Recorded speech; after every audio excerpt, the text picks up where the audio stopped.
France was a 223-kilometre leg from Plumelec to Le Puy du Fou in the northwest of the country. It started at an easy pace, averaging 32 per mile, before French Cofidis rider Philippe Gaumont made a solo break around the 90-kilometre mark. Then the race hotted up, with Gaumont building up a substantial lead.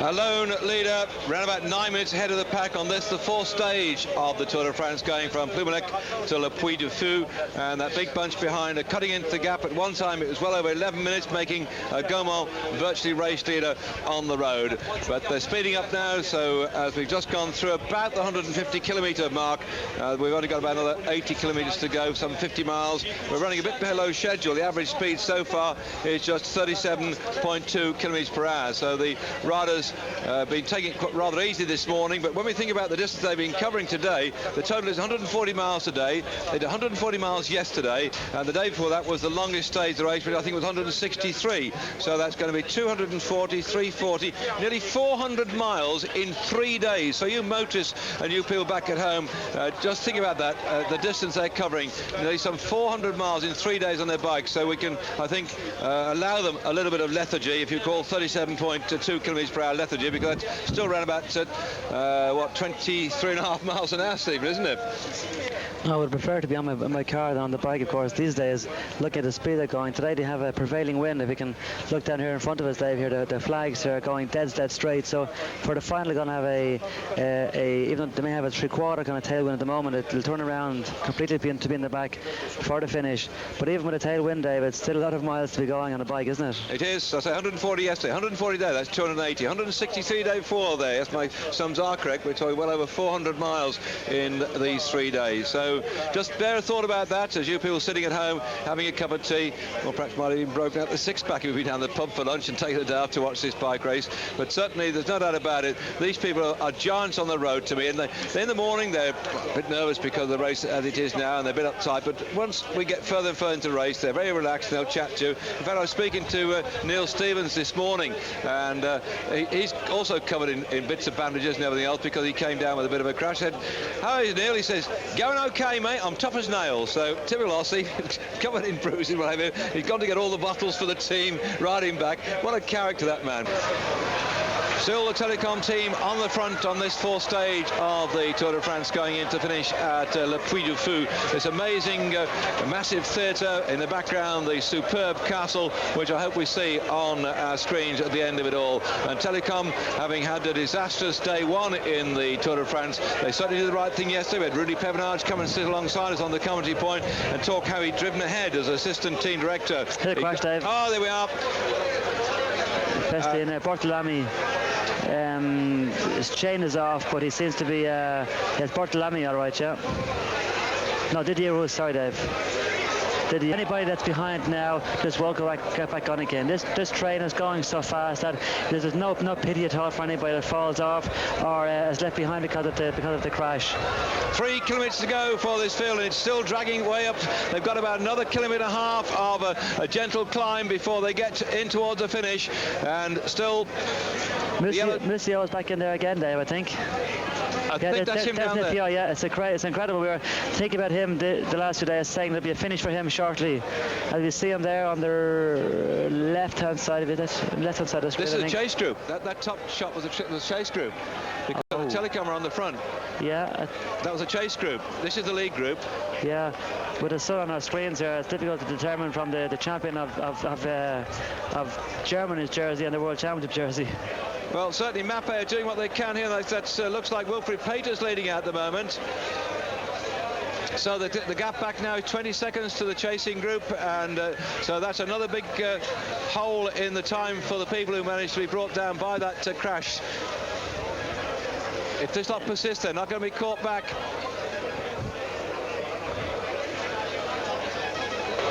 Now this is a chase group at the moment with US Postal sat in there. This is the leading group. We're going back to now 2 kilometres to go. Still on the front, Telecom. They've got one or two of Mappe moving up as well for Tom Steele. Steele must have survived that crash. The green jersey Isabelle is just back there as well. And the lighter colours, it looks to me as if that might be Chandier La Française de Jeux coming through at the moment. It certainly isn't a GAN rider. That is Missio there in front of us, Dave, on the right hand side of our screen. Oh, that's him, yes. So Yeah. it's a light colour. He's calling Tom Steele through, I think. Yep, so they've got Peters in there, Museo in there, Tom Steele's in a good position at the moment. Vanderbroek is there as well, Dave. And still Telecom driving hard on the front. Cipollini's lying about 6th or 7th off the front. Yeah, Vanderbroek there, just about 4th place. You remember yesterday, the great go in the finish, Dave. Yeah, they're suiting that bit of a drag, but this one flattens out a bit, and it's a very good run in a straight one. Still the green Joe on the left-hand side of Zabel, sitting in there behind his teammates. Somebody might go for flyer, Dave. The way it's easing up there at the moment, it's only 1.5 kilometres to go. So as Yen takes over the driving seat now. 1 kilometre to go, and most of the lead-out men are pulling away. Still then Telecom driving this one forward. Reese is second Yes, place. he is, Dave. just showing what the work he's doing. Reese for Zabel to try and get this one, and Zabel though has got Cipollini right alongside him, and they're the two to watch out for in the finishing sprint. Looks like one of the riders from the Casino squad's made up there too, and on the right hand side Roche is coming up too. Roche, but he won't like this one. We have Reese now leading the sprint, I think, with Hepton on his wheel. So Reese is driving to run. This is amazing. He's going to pull over then. Very far. There's nowhere at the moment then that Reese will stay with this one. He's let it come through. Still Tom Steele's has the chance on this one, but Zabel on the left-hand side of the green starts to go. Launches sprint now, and he's still got Lombardi leading him out. Lombardi's letting him out. Lombardi eases back, and Moncassin, Dave. Moncassin starts to go. No, Minali, and Moncassin fighting for it on the line. Minali from Moncassin.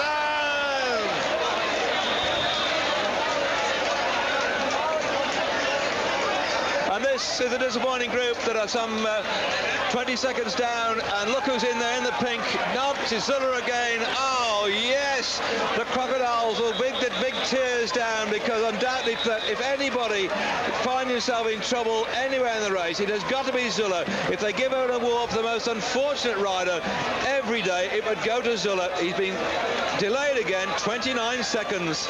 Well, the problem with Zula is, David, he's afraid of having another accident as well, so he has to kind of he has to be careful of himself, because first of all, because of him wearing very, very heavy glasses, his reactions are very, very late in a sense, so he has to kind of stay out of trouble, and by trying to stay out of trouble, he's leaving himself open and prone to this kind of thing. So unfortunately, like his accident a few weeks ago didn't do him any good, but I'm sure the way he's shown his form over the last few days, he would have had a great tour.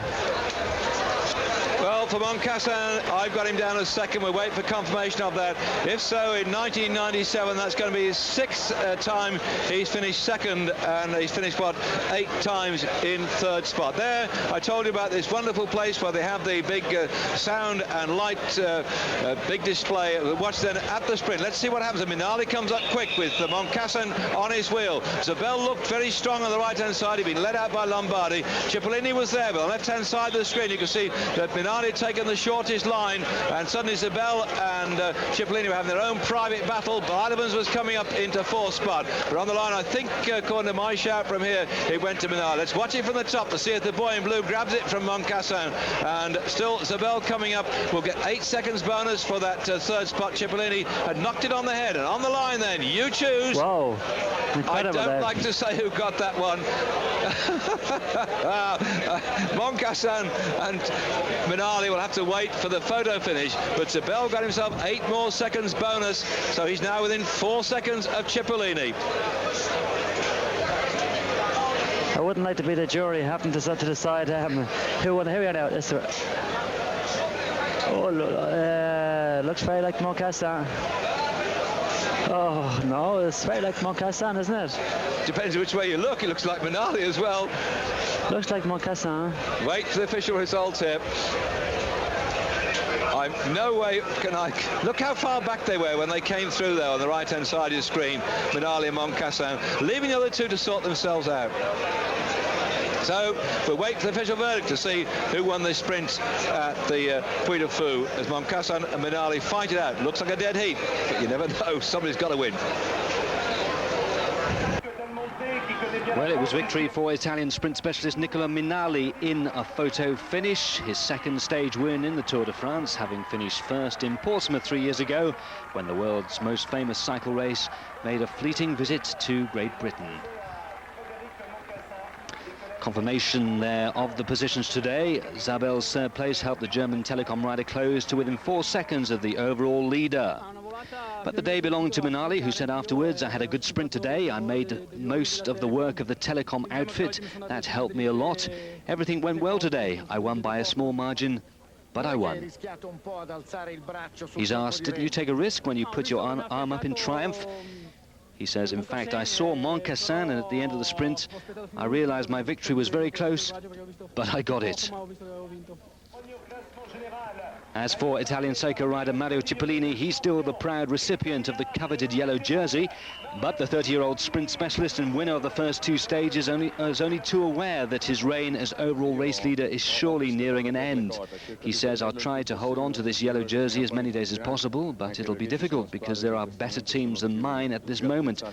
My team have already done a lot, winning 2 stages, so it's good, but I will do my best to keep the jersey.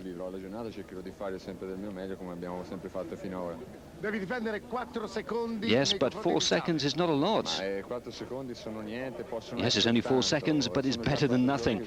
Anyway, it's already fantastic to have the yellow jersey for 4 days.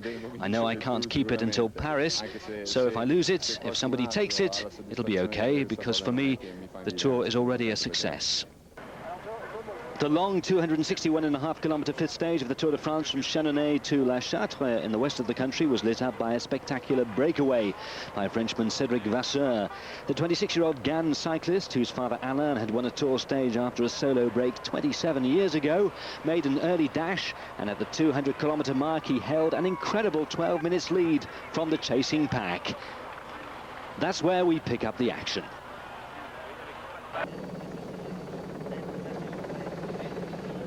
That group is still trying to catch up with our lone leader, and here he is on your screen on this 5th stage, the Tour de France, going into the Chartres, 261 kilometres in all.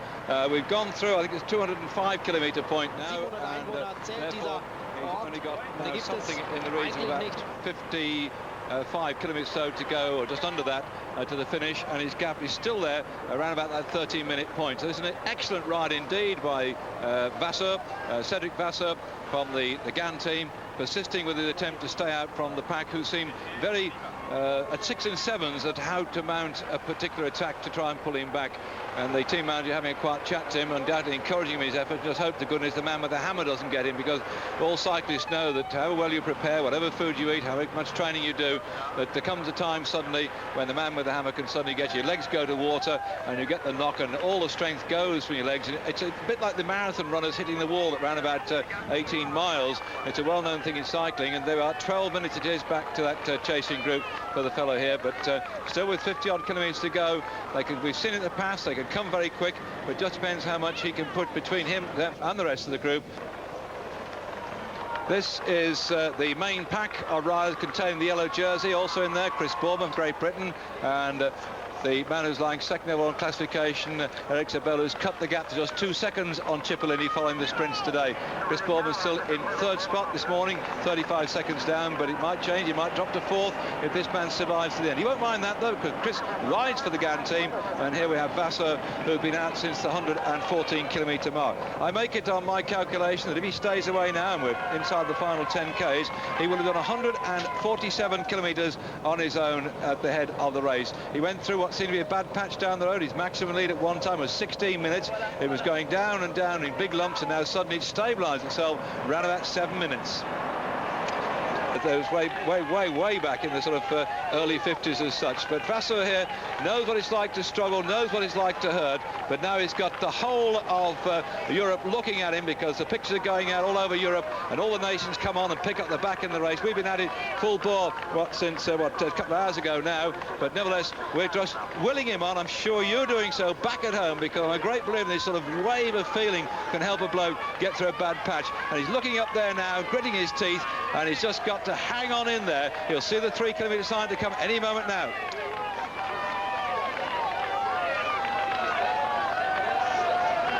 He's on the edge of La Chartre.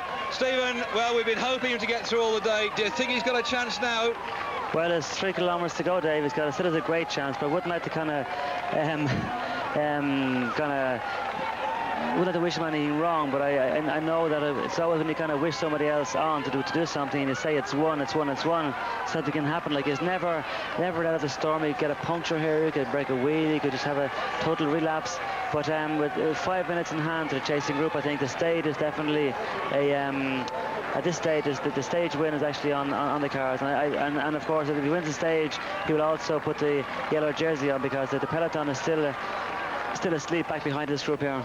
Well, although we can see the clock from our commentary position just away from the finish line, I've got my little watch out as well to do a check back. We're looking at Agneluto, the winner of the Tour of Switzerland, who surprised everybody by that performance. The first Frenchman to succeed in the Tour of Switzerland since 1935. Bike riding is full of happenings that you couldn't expect. And there he is now with 2 kilometres to go. There's no doubt about it. Surely he's got to hang on in there now. It's a bit downhill running in there. That's this. You can see he's punching the air. Then his father must be going absolutely elated to see him now put his fist in there. He's proved to his dad that he can make it. He's gone out there and shown the rest of the world that every so often somebody can pull one out of the bag, and it looks like he's going to ride on it now into Le Chartres. The first time the Tour de France has been here, and he'll have his name on that victory roll, the first man to win a stage into Le Chartres. We started out this morning at Chantenay. That was the first time start as well. This is going to be his first victory in the Tour de France. His father won a stage way back in 1972.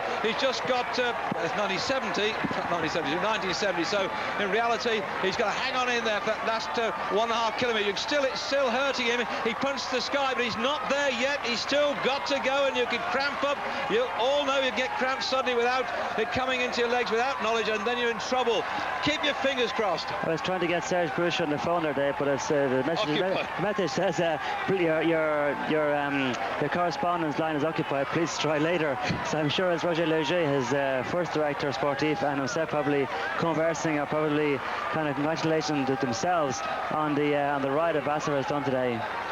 Well, if we can grab anybody from the GAN team when they come through, Steve, we'll try and do so. But certainly the performance today for the GAN riders have been absolutely marvellous. I think that the yellow jersey went to Chris Boardman on day one at the Rouen when he got that time trial victory. A superb quality ride that he put in then.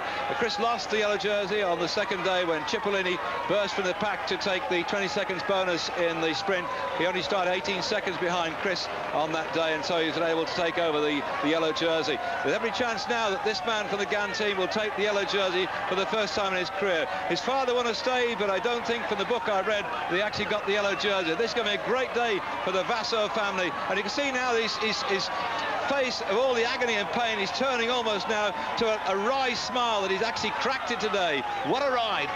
Well, this 500 metres, or even this last 2 kilometres, Dave, I think he'll remember them for the rest of his life, because he knows now that he'll not be caught. He knows he can win the stage, and he's probably 9 out of 10 chance of taking on the yellow jersey as well. Actually, I think we can safely say now that he's gotten so close to the finish, he will have both the stage and the yellow jersey. What a ride by Vassar.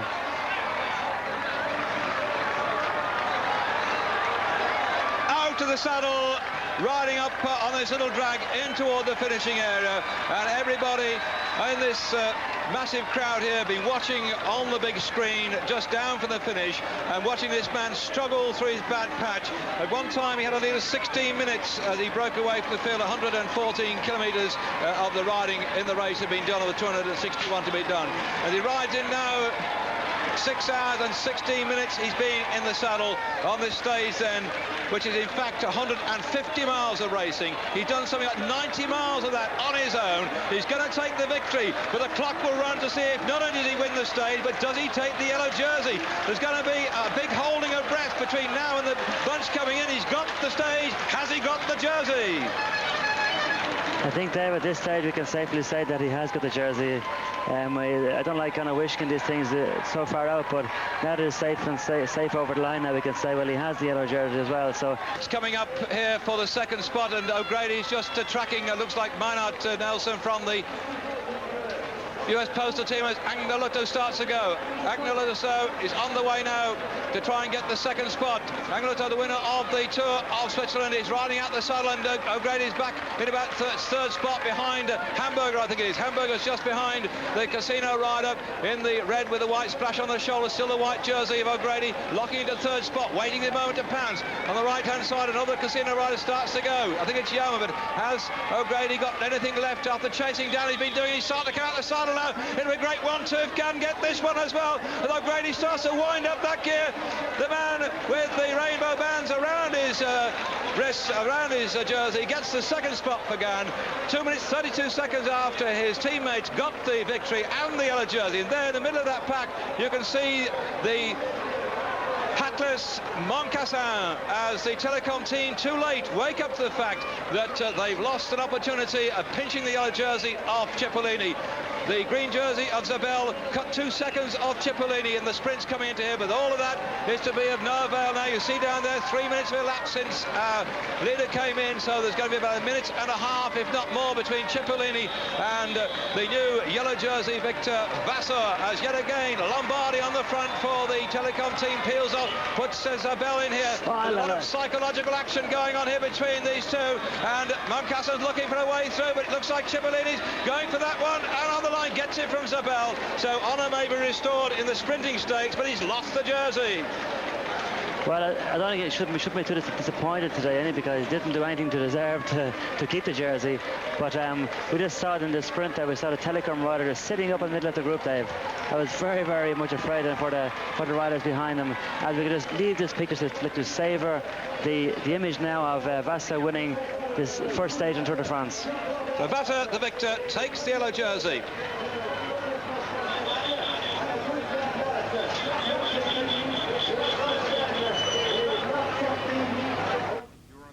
So a famous victory for Cedric Vasseur, going one better than his dad Alain by also taking the race leader's yellow jersey off the shoulders of Mario Cipollini at the end of the first successful breakaway in this tour.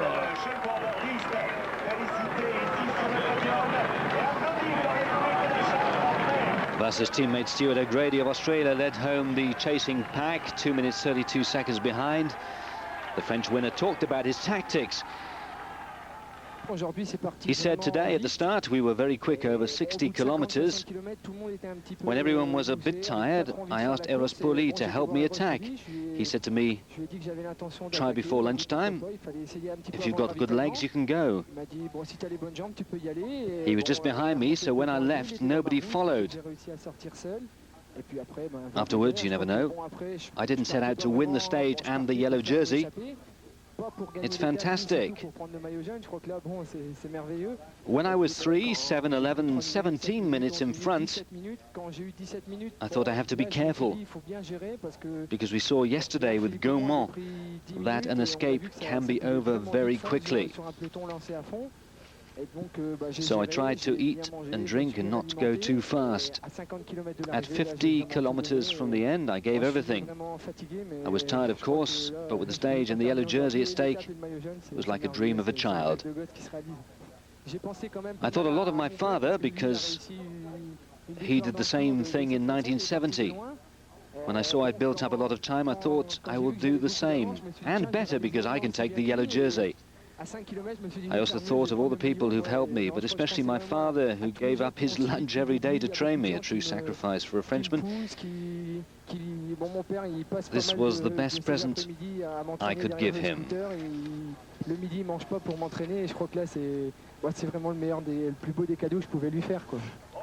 Vasseur's valiant effort has given him a 2 minutes 17 seconds advantage overall from second placed Italian and previous race leader Mario Cipollini. Telecom rider Eric Zabel's lying third, with Vasseur's teammate Chris Boardman of Britain fourth with 15 stages to go. Vasseur says, I think I can take it a bit easy now, but that's good for me because the next 2 stages are for the sprinters and some of them haven't won yet, like Blijlevens and Steels. So this team will work together and maybe keep the jersey. Like this, I could go until the Pyrenees wearing yellow, and then I will see what I can do. Maybe not with the leaders, but with the yellow jersey you never know. Maybe I can achieve the near impossible. of the Tour de France proved to be one of the most dramatic and controversial yet, as the riders raced 217.5 kilometers from Leblanc to Marennes in the west of the country. 33-year-old French rider with the Big Mat Aubert team, Pascal Lance, made the first break 30 kilometers after the start and stretched his lead to 1 minute. The chasing pack were involved in a pile-up, including Italy's Mario Cipollini, who lost the yellow jersey to French Gun cyclist Cedric Vasseur yesterday.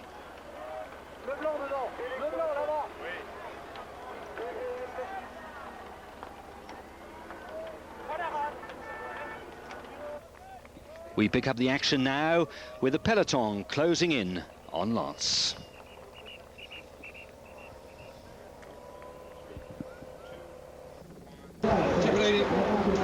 Cipollini having just been back to his team car, now rejoining the race here, and not too happy with that bump that he received when he fell off, but the field are all together now, and maybe he'll recover in time for the sprint if they all keep together. Fair chance that they will do just that. For Japarov and Ralph Yarman, we almost forgot them in the problems that we've had back down the road there, which a delay also included Chris Baum in the yellow jersey. Here's a big fragment of riders who were really actually brought down in the crash. They were able to get going as quickly, and now we're coming up to the 200-kilometre point on this race today, which will take the riders in total 215 kilometres. So just around about 16 kilometres to go for the pack. Two men still in the lead, and the rest of the riders trying to get back up that. That will have disturbed certainly the chase, Steve, won't it? Well, I don't know how far they're going to go at the moment on their own there. I was just listening to the race radio there a minute ago, and they were saying that they're giving out that saying that German and Nebda were in the ideal position, because the way that the peloton has been riding over the last few days with all the crashes and everything else, even if you are in the front of the group, you're still not out of danger. The only way to out of danger is actually just off the front in a very, very small group.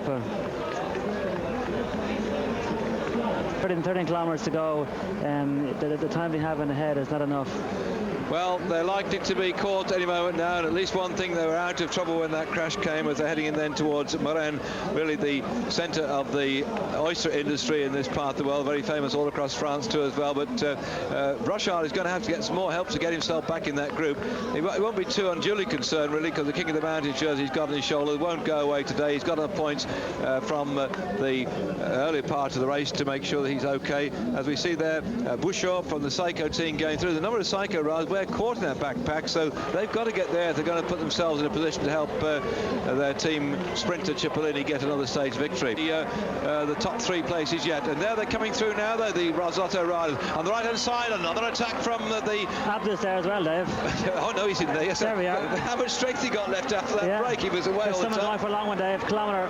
One kilometre to go, and on the front then it's Roslotto on the right-hand side, steaming away here. It's one of the US postal riders trying to go for it. Could that be Ekimovi? Normally he tries to go 1 kilometre out, but no, he's been closed down. The Mappe now are bringing out Vandenbroek, is it? Yeah, Vandenbroek on the front, still on the back of his wheel. They've got, looks like McEwen then for the Rabobank team. Stratton's still there for the Roslotto team, and they start on the left-hand side. Cipollini's beginning to move up now in the red, and he pulls over then, and looking over his shoulder. Rabobank rider trying to streak him all over. Moncassin is on the wheel of Zabel, and the Rabobank rider is dying 1,000 deaths. And as a quick flick, and my goodness, how nobody came off, I will not know. And still then Roslotto rider going. Cipollini starts to come across, and Moncassin's got blocked, and still as he comes on left-hand side, Cipollini in the back there throwing punches, and Minali's alongside Cipollini. Minali's gone to the front now, and Moncassin on the left-hand side. On the right-hand side is Zabel. Zabel in green on the right-hand side might make it, and he does. And Abdo is second or third, Dave. What a ride by Abdo Japarov, huh? What a ride by Abdo Japarov, Dave. Brilliant. Al's been out there all day. Here's Brochard's group coming in now. Echeverria was not in that one, as we now go back to the slow motion of the sprint. You see Abdu there doing an incredible job there today, getting up. See Blodgevin's coming up on the right hand side of the screen. Very, very, very, very fast. So Minal in the pale blue, Abdul Jabbar in the black and red, green is Zabel, yellow colours is Blademans, who I thought would probably try and get something today. Cipollini fading all the way through, not had a very good day having been brought down to, must have sulked, I suppose. So in first place was Zabel, second Blademans, and Abdul Jabbar in third spot, and fourth on the right-hand side. I didn't quite get that one. In fact, it looks like Bartoli to me, and there they are. So Abdul might have won had he not had that lone break.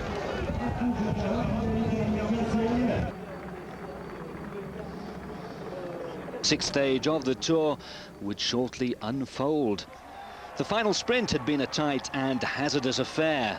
On closer inspection of video footage, race officials placed Eric Zabel first across the line, last, because of what they called irregular sprinting. In other words, barging fellow competitors.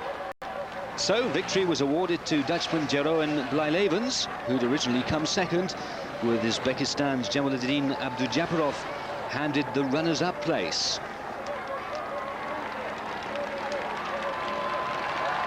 What's more, Belgian champion Tom Steels was excluded from the Tour for a violent gesture towards other riders in the same sprint finish. He was found guilty of throwing a plastic drinking bottle at Frenchman Frédéric Moncassin. And the drama didn't stop there. Second place Abdujabbarov was told that he'd failed a dope test at the end of the second stage, and he was summarily expelled from the race. Organisers didn't say what substance was found in the rider's urine, but his Lotto team director said 2 banned products had been detected.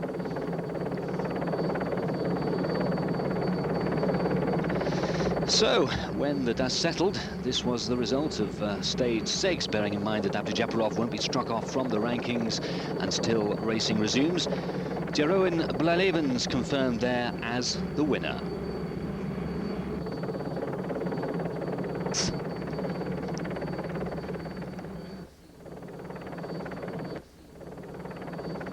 Russian Evgeny Berzin, who fell during one of the pile-ups, was found to have fractured a collarbone and is pulled out of the Tour. Berzin won the Giro d'Italia in 1994 and wore the yellow jersey during last year's Tour de France.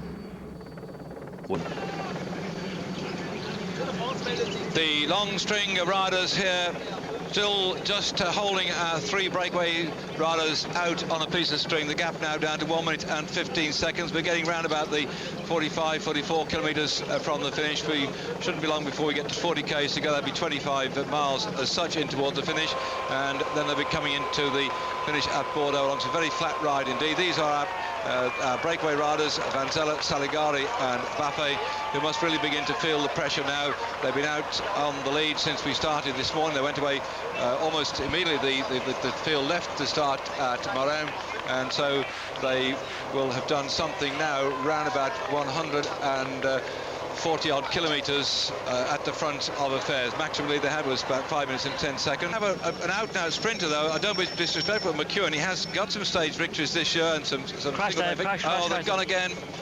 Yeah, Dave, I was coming into my car and I said to the person who was in the car with me, there'll be a crash. There'll be a crash here. The road goes from being a motorway straight into it. There's a they call it in French a bifurcation, whatever you call it.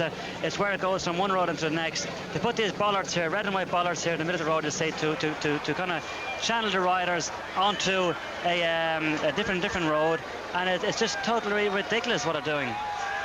Yeah, I remember seeing that too. In fact, I think I took a wrong turn just here because it was so narrow where it came down.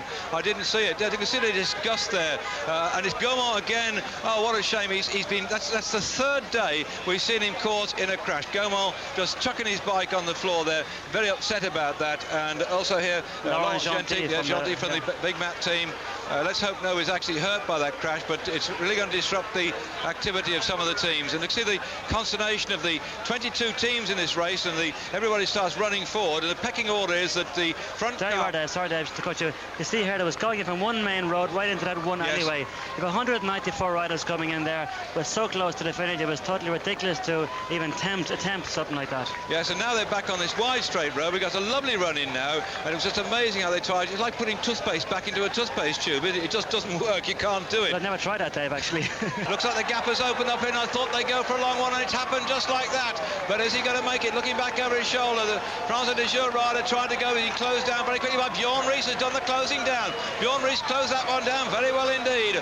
And so still Zabel in the green is nicely placed. I think that's Gaydon who tried to get away for a long one, but he hasn't got a catch chance in hell when the Telecom team take over and start to go for it. The riders now are really going backwards rather than forwards as the pressure comes on to set it up. And on the left-hand side looks like Aus for the Casino squad has come late. Den van Kassen without the crash add-on is onto Zabel's wheel, and he's found the right wheel to go for. And Blalevens is just behind him too. Blalevens is just following out now as Aus for the Casino squad starts to go, and Zabel launches off. A superb, very fast sprint indeed.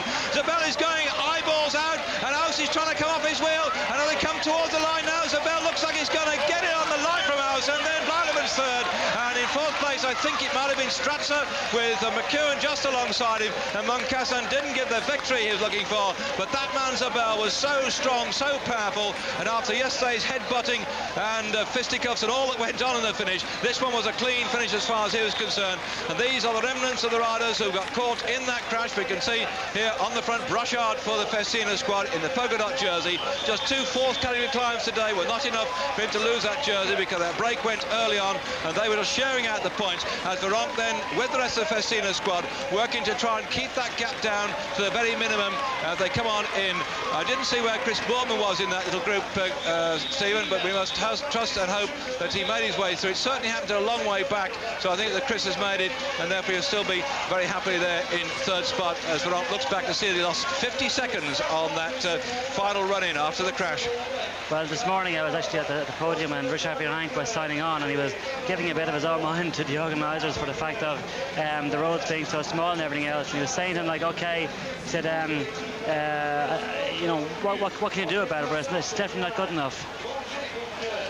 There we are now. We see the finish again with Zabel. Look at this, someone giving a shoulder there again. But it's like these guys are acrobats. They have to get around one another. It's everything is. That's actually Francois Simon there coming up on the left-hand side, and Moncassin on the right, with the 2 GAN riders there. It's very strange. They have 3 GAN riders. Neither of them are actually giving Moncassin a lead out. Like yeah, Fred doesn't ask for it, by the way. I spoke to Henk Vogels and Stuart O'Grady about it, and he said we discussed it with Fred. They tried it the early part of the race, and Moncassin said, no, look, leave me to myself. I know which wheels to follow, and you look after yourselves, you see. So that's why they weren't working with him then. They tried, and I think what he's saying is those 2 young lads don't know their way through the gaps. You see how these chaps are switching and ducking and diving. They have to know where the speedy man is, don't they? In this case, there's no doubt about it. Zabel was streets ahead of the rest of them. I think that was Aus in second spot, and in third spot was Blalevens, McEwen fourth, Stratzer fifth, and that was it.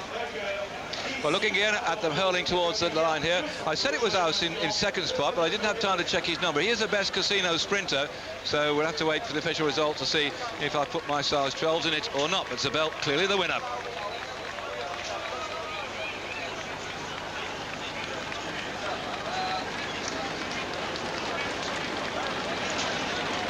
And with Zabel coming through here to take the victory in Bordeaux, putting his name for the second time on the victor roll of this famous sprinter speciality.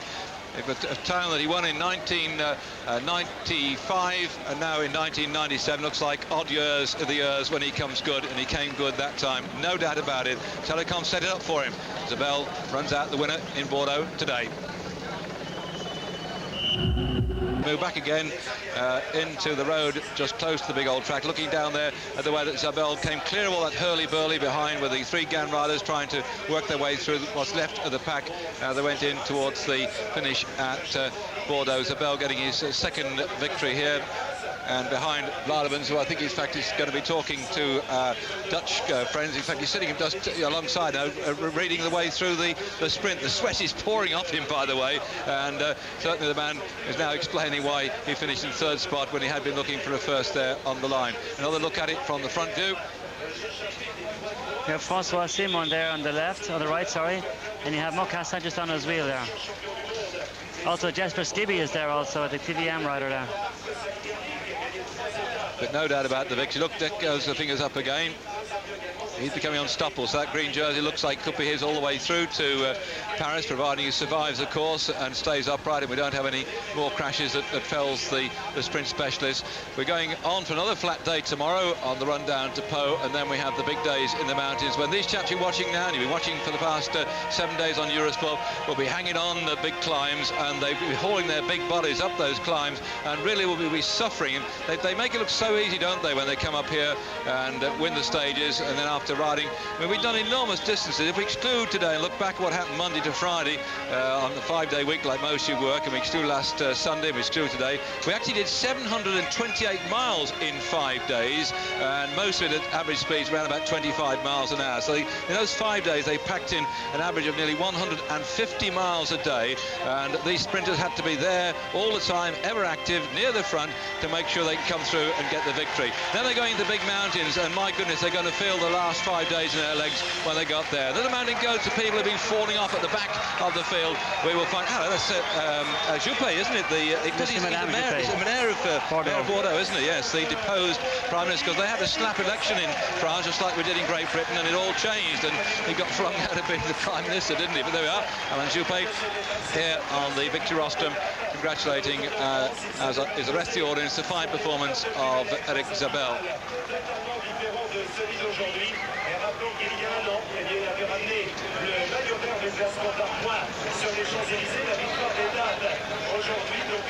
No question about their state. The sprint was it was a royal sprint today. It was dead straight. It is 161.5 kilometers from Sauternes to Po in the southwest of France. This would be the last leg for the sprinters before the mountain sections ahead in the Pyrenees. And the race got off to a fast pace, helped by an early break. Italian Fabio Baldato and Frenchman Ludovic Auger made their move after 45 kilometers. And with a strong breeze on their backs, the two cyclists built up a 6-minute lead before being slowly reeled in by the peloton.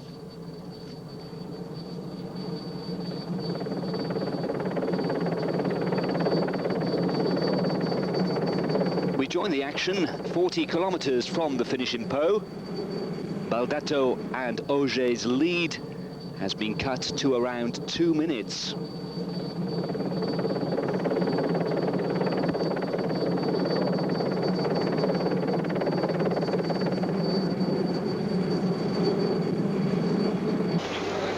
There's our long string then going after the breakaway. The last time check ran about 2 minutes and 25 seconds on this stage, the Tour de France, covering 161.5 kilometres. That's just a sniff, and Nats Whisker over 100 miles that they're going to cover today, and one of the shortest, if not probably the shortest road stage of the Tour de France. I haven't checked it. I'll have to get my bit of paper out and have a look down the lot, but I think it is probably the shortest stage we've got in the Tour de France. We also had the longest stage a few days ago, so some respite for the riders to be here on this short stage, but many of them I think will be worrying about the stage tomorrow when they have those big climbs in the mountains ahead of them. So certainly Baldato here will not be looking forward to mountains tomorrow. He's looking forward to try and get that stage, and there he is with his special Pirates type beard that has been his trademark over the years, and I said earlier on, a superb sprinter. And in fact, Stephen's just showing out to me that the station Le Bourg-Grozon to Courchevel is only 140 kilometres. That is the shortest. We're looking again at the attack of Baldato, who decided suddenly that Auger was becoming a passenger, and he just wasn't prepared to just tow him along any longer. And on this little bit of a climb here with about 30 kilometres to go, he took off and dropped his breakaway companion, who went away after 45 kilometres of the course. In the Midi Libre, an event which took place just about 2.5 weeks ago, so he's obviously, as Stephen's saying, is in good form at the moment. Can he hang on here? They come inside 2 kilometres. They'll soon see the kite ahead of them with 1 kilometre to go, and then it will all systems go as the green jersey works his way past the telecom train. Led at the moment, it looks to be a bit like Udo Boltz. It looks a bit like Ulrich, the German champion on the front, setting it up. But he's a man who shouldn't do too much effort, I think, at this stage of the day, because although it's a short, sharp stage, he's got the big mountains tomorrow. Well, I'd say Ulrich at the moment will be waiting looking for an attack from Reese tomorrow, because Reese, I think, has to kind of reverse things on GC at the moment. At the moment, Reese being some 1.5 minutes behind Ulrich. I'm sure tomorrow is going to be the first day in the climb that all the big climbers have had kind of itchy legs for the last few days. They've been avoiding crashes and been happy that they're still in there. So many have gone home, the likes of Roman Gear. So now they're going to have a good go tomorrow now for the mountains. Well, we're keeping our fingers crossed that Boardman stays out of trouble in his run into, because he's lying fourth overall on general classification behind third overall behind Zabel and behind Vasseur, who leads in the yellow. This is the sharp left-hander. They come in then towards the finish, and the sprinters are near the front. I don't think many of the chaps who are behind are going to try and push and shove for this one, so it could be a telecom benefit.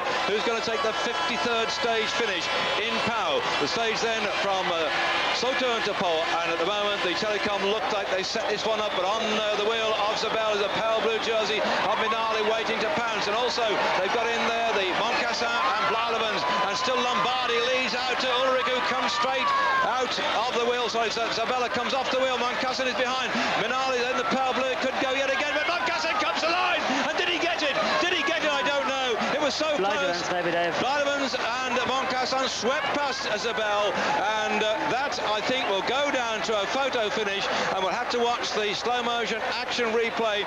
Did Moncassin finally get the victory which has eluded him so far in the Tour de France, or did he go to Zabel in the green or Blalevens in the red, yellow and blue of the TVM team? Let's look at it from the top as Lombardi pulls over, a super lead out from the world points champion and stage winner himself in Big Tour. Lets his teammate come through. Zabel starts to go. Minali's on his wheel and looking for a way through. The chap in the whitish coloured jersey and the blue pants, Moncassin, sweeps past the yellow of Blalevens, goes on the right hand side, we look at it here, and tries to look for a way through, and he can't make it at the moment. He has to go to the right hand side of Zabel, makes up for good ground here, and suddenly on the left hand side it's Blalevens in yellow, starts to go, and for the line Zabel throws his bike there, and I think he must have just got it from that particular point of view. It wasn't Moncassin, he came good just a little bit after, but look how they threw the bike at that one. Oh. Incredible, Dave. Tell you one thing, Dave. Zabel, Minali and Blalevens, to my mind at the moment, are equal first, with Moncassin into fourth spot. But Moncassin, momentum carried him, in fact, into the lead about half a length further across the line. So what a sprint to finish the flat parts of the Tour de France.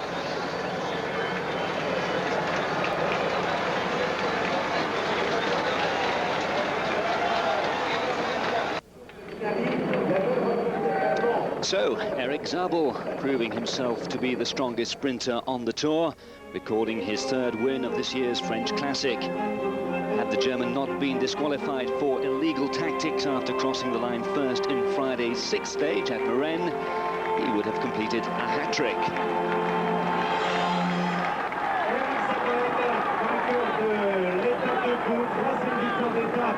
Pour le corps allemand, félicité par les Antesco-Cacolais ici sur ce podium, avec Zabel ravi, bien évidemment, intraitable dans les sprints, bien emmené par ses partenaires de la formation. Let's have a look then at the stage placings.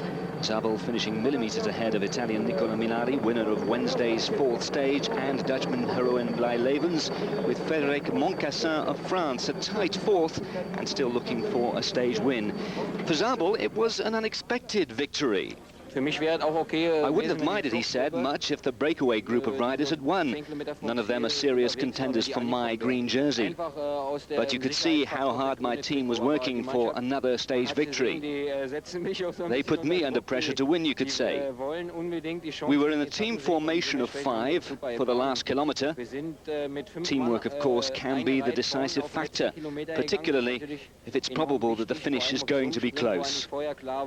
Not that anyone thought it would be that close. At first I thought I had won, but then I saw the TV pictures, which were shot from the front, and I might just as well have been 4th or 5th, judging from them.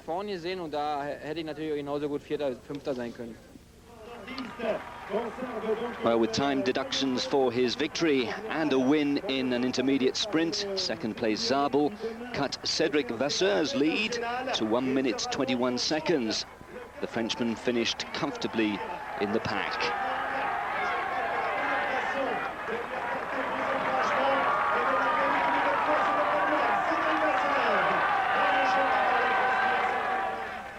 In the overall placings, Chris Boardman is now third, 2 minutes 54 seconds behind Vasseur, with Zabel's Telecom teammate Jan Ulrich of Germany just 2 seconds further back.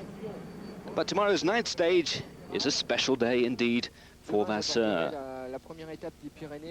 He says, tomorrow I will be wearing the yellow jersey for the first stage of the Pyrenees. It's really a great pleasure for me to have this yellow jersey on my shoulders for France's National Day. But the star of the first week of the Tour, Eric Zabel, will now most likely step aside for the climb. Specialists as the riders embark on Bastille Day.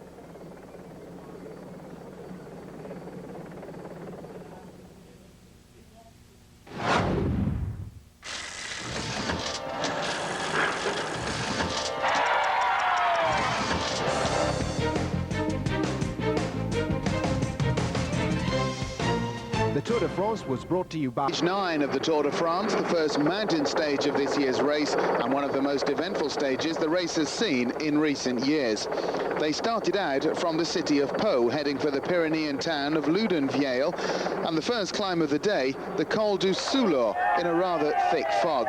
And things started happening very quickly as riders began dropping off the back of the main bunch. The first big name was none other than the race leader, Cédric Vasseur of France, wearing the yellow jersey, not seen as a mountain specialist, but in trouble very quickly indeed.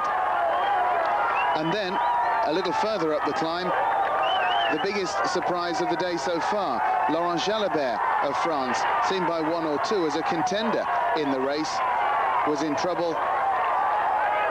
And as they got to around 3.5 kilometers before the summit of the Soulor, Jalabert was already 30 seconds in arrears. The Festina squad of Richard Virenque, the man who finished third last year, were leading the main bunch. Fellow Frenchman Laurent Brochard, Laurent Duffield of Switzerland, and the Finn Jonas Lauke at the head of affairs, along with another Frenchman, Pascal Hervé. Brochard, the Frenchman, was wearing the King of the Mountains jersey, and he would be first over the top of the Soulor.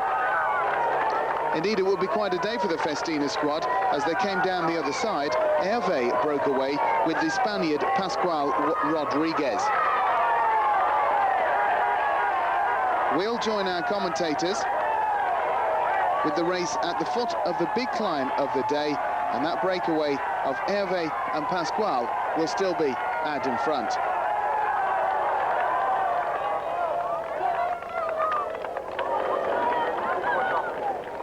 So Brochard the first over the Soulard, Pascal Hervé and Pascual Rodriguez are out in front as they hit the Tourmalet.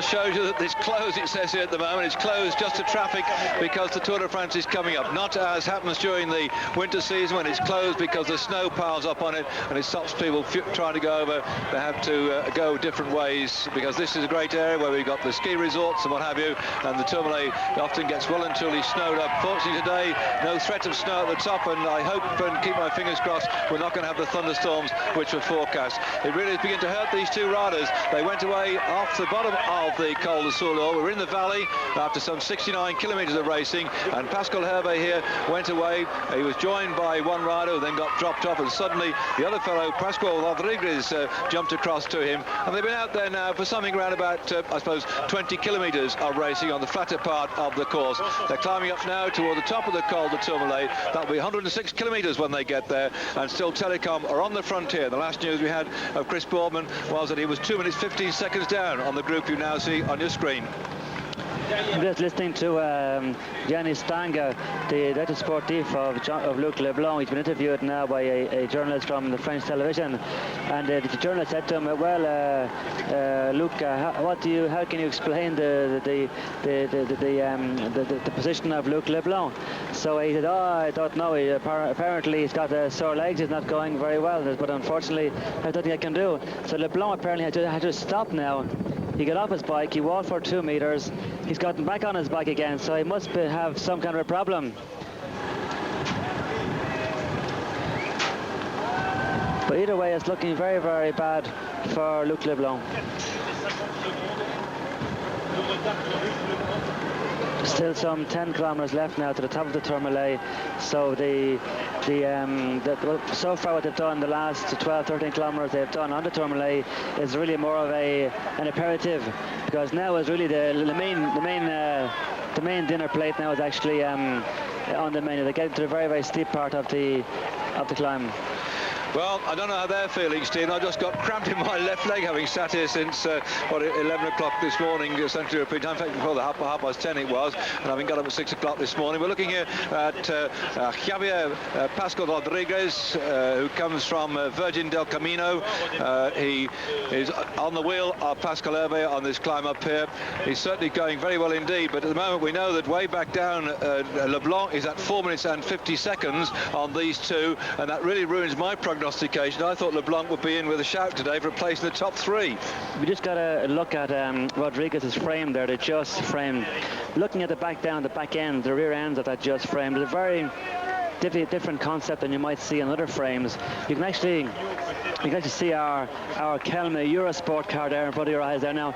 But on the Kelme bikes, they are just frames. There's a special drop out at the back of it, which means you can actually set up the back end. You can make it shorter or lengthen the rear wheelbase on the back of it, with something you cannot see on other frames, apart from you can have a little small screw sometimes in the back to push in and out the axle. Where the just frames, you can just move the whole bottom end in or out, which will give you, say, a 5-6 millimeters to play around with.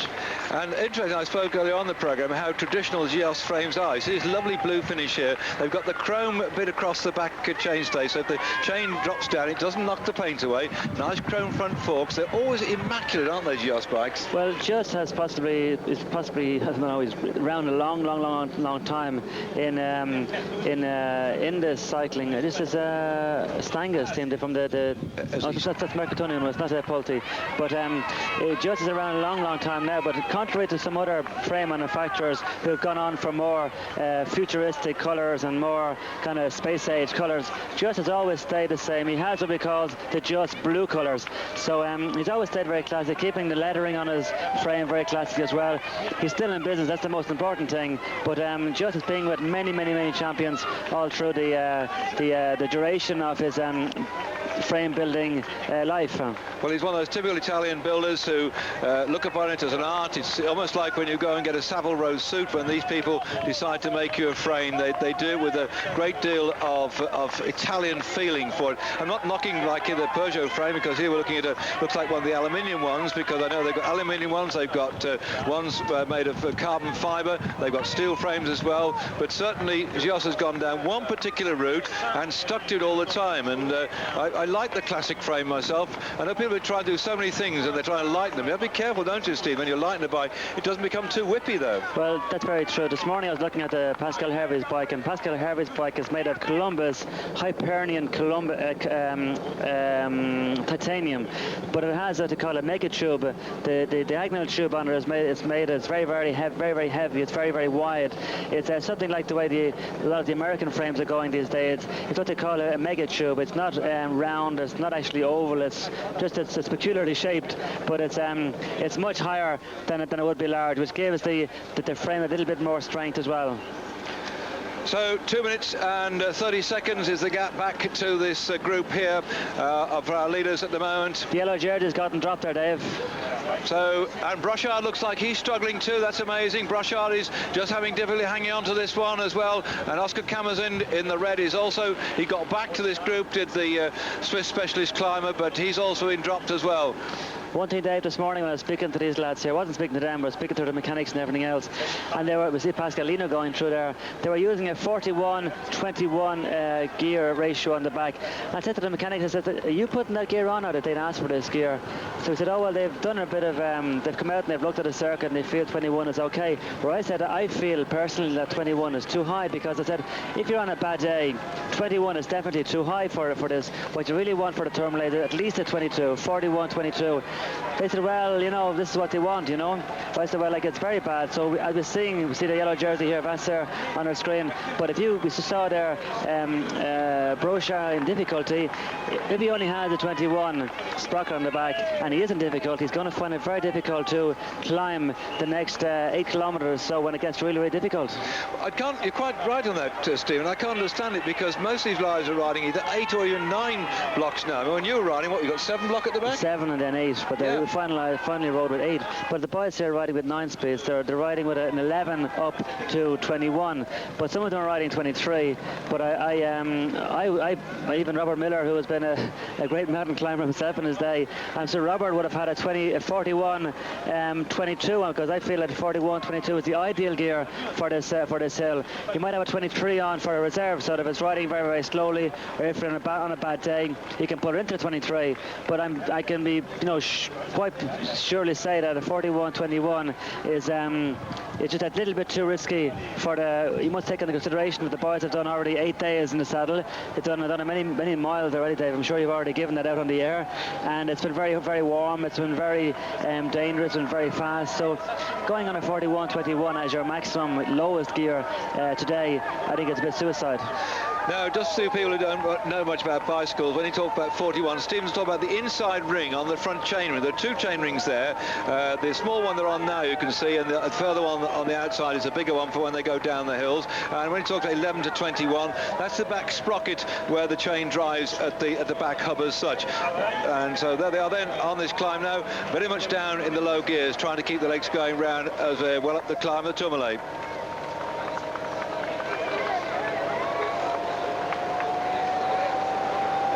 We're about 8 kilometres from the top of the Tourmalet. Laurent Jalabert is still with them this time. Jean-Cyril Robin is also there at the moment. We know that Chris Boardman is further down, at least 2.5 minutes behind this group after his crash at the descent of the Col de Souleur. Luttenberger going through in the white and orange colours for the Rabobank team. We've also seen Zerberg there, and Pantani is also climbing well. Olano's in this group, and there Brochard has fought his way back after struggling a bit down the road there. So it really is becoming the pressure time of this race, because when they get to the top of this climb, they will have covered 106 kilometres and just about 80 kilometres to go, less than 50 miles left. Orlando wasn't looking very good today. I thought he was under a lot of pressure, so it's amazing here. Yeah, they went back down. Yeah, I didn't actually see Reese, but I'm sure if Reese wasn't there, I'm sure the race radio or the French radio television would have actually... I think I just heard on my headphones, he's behind this group, Reese.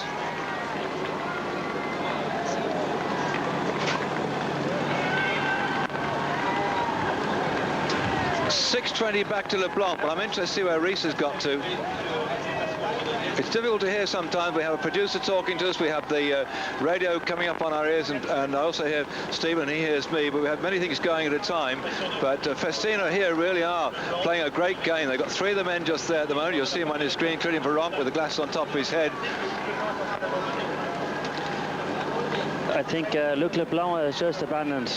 Leblanc stopped? Yeah, Luc has just abandoned, so he has. So he's saying he had a problem with his knee. He said from the crash he had in the Tour of Italy. So another big Tour potential winner going home. So as they're on the climb now, look who we lost since the race started 9 days ago. We've had Zuller come out of the race. The Once specialist, winner last year of the Tour of Spain, is out of the race. We've lost Gotti, the winner of this year's Tour of Italy, has crashed out of the race. The other people could have been up in the top echelon from the Batek team. Berzin has gone out with a crash as well. That took him out of the race. Tony Rominger, who crashed, the Cofidis rider, is no longer in the race. So what a war of attrition we've had now, with so many of these top riders being taken out so early in the race. In fact, Stephen, we can discuss it perhaps when they come off the top of this climb. I was suggesting to my colleagues last night at dinner table that we ought to look towards a way in cycling perhaps of having substitutes in there. You start with 12 men, 9 start, 3 are in reserve in case case you bring somebody in. Like when Berzin crashed, it depleted his Batek team. Now, it may be difficult to do. Every other sport has it. It's a revolutionary thought I've had. I don't know how it'll work at all. You may not be putting the equivalent of Berzin back in again, but it's unfortunate we've lost so many star riders, and the investment that those top teams have in money cannot now be repaid because their top riders have been blasted out, and also the team has been slimmed down in numbers as well. But Leblanc now has stopped because of that crash, and it's a great misfortune for the French, particularly on Bastille Day today. We just saw Udo Bos coming to the front there, and we have Ulrich there starting to take over the head of the bunch here. There's still no word of Rees on either radio at the moment, Dave, so the only thing I'm hearing at the moment is that Orlan is hanging out to the back of this group. He's standing out of the saddle, he's hanging on for dear life, but he just lost about some 50 metres at the back of the group. So as we're only coming into the real difficult part of this climb called the Tourmalet at the moment, it's going to be very difficult for him as well. The speed of this front group here now, David, is so consistent that if you haven't got it, if you're not on a good day, you just blow. Well, when they're over the top of this climb, they drop very quickly down to Saint-Marie de Campan. I'll tell the story again about Christophe at that particular point. Have a nice look at the village. They're going to drop down at something around about 17 kilometres downhill, almost according to what they just climbed up again. Short, sharp climb up the top of the Col d'Aspin. But really, when they come to the end of this race, the climb of the Col de Val-Laurent Azet, for many of these chaps now, they won't believe what hits them when they get to the back end of this race. So already only halfway through the race, and a lot of the top boys are in trouble. Luca now trying to go across to catch up with Hervé. That'll give them the old 1-2 at the front, and Telecom have to respond. This is going to put pressure on Rees, surely, isn't it? Festina keep banging people away, and Rees, if he's in trouble at the back here, what do the Telecom riders do? Do they chase down these Festinas? No, they have to kind of just leave it going as that they can. But as Luca gets attacking here, we hear on the race trader that Brochard is getting at the back.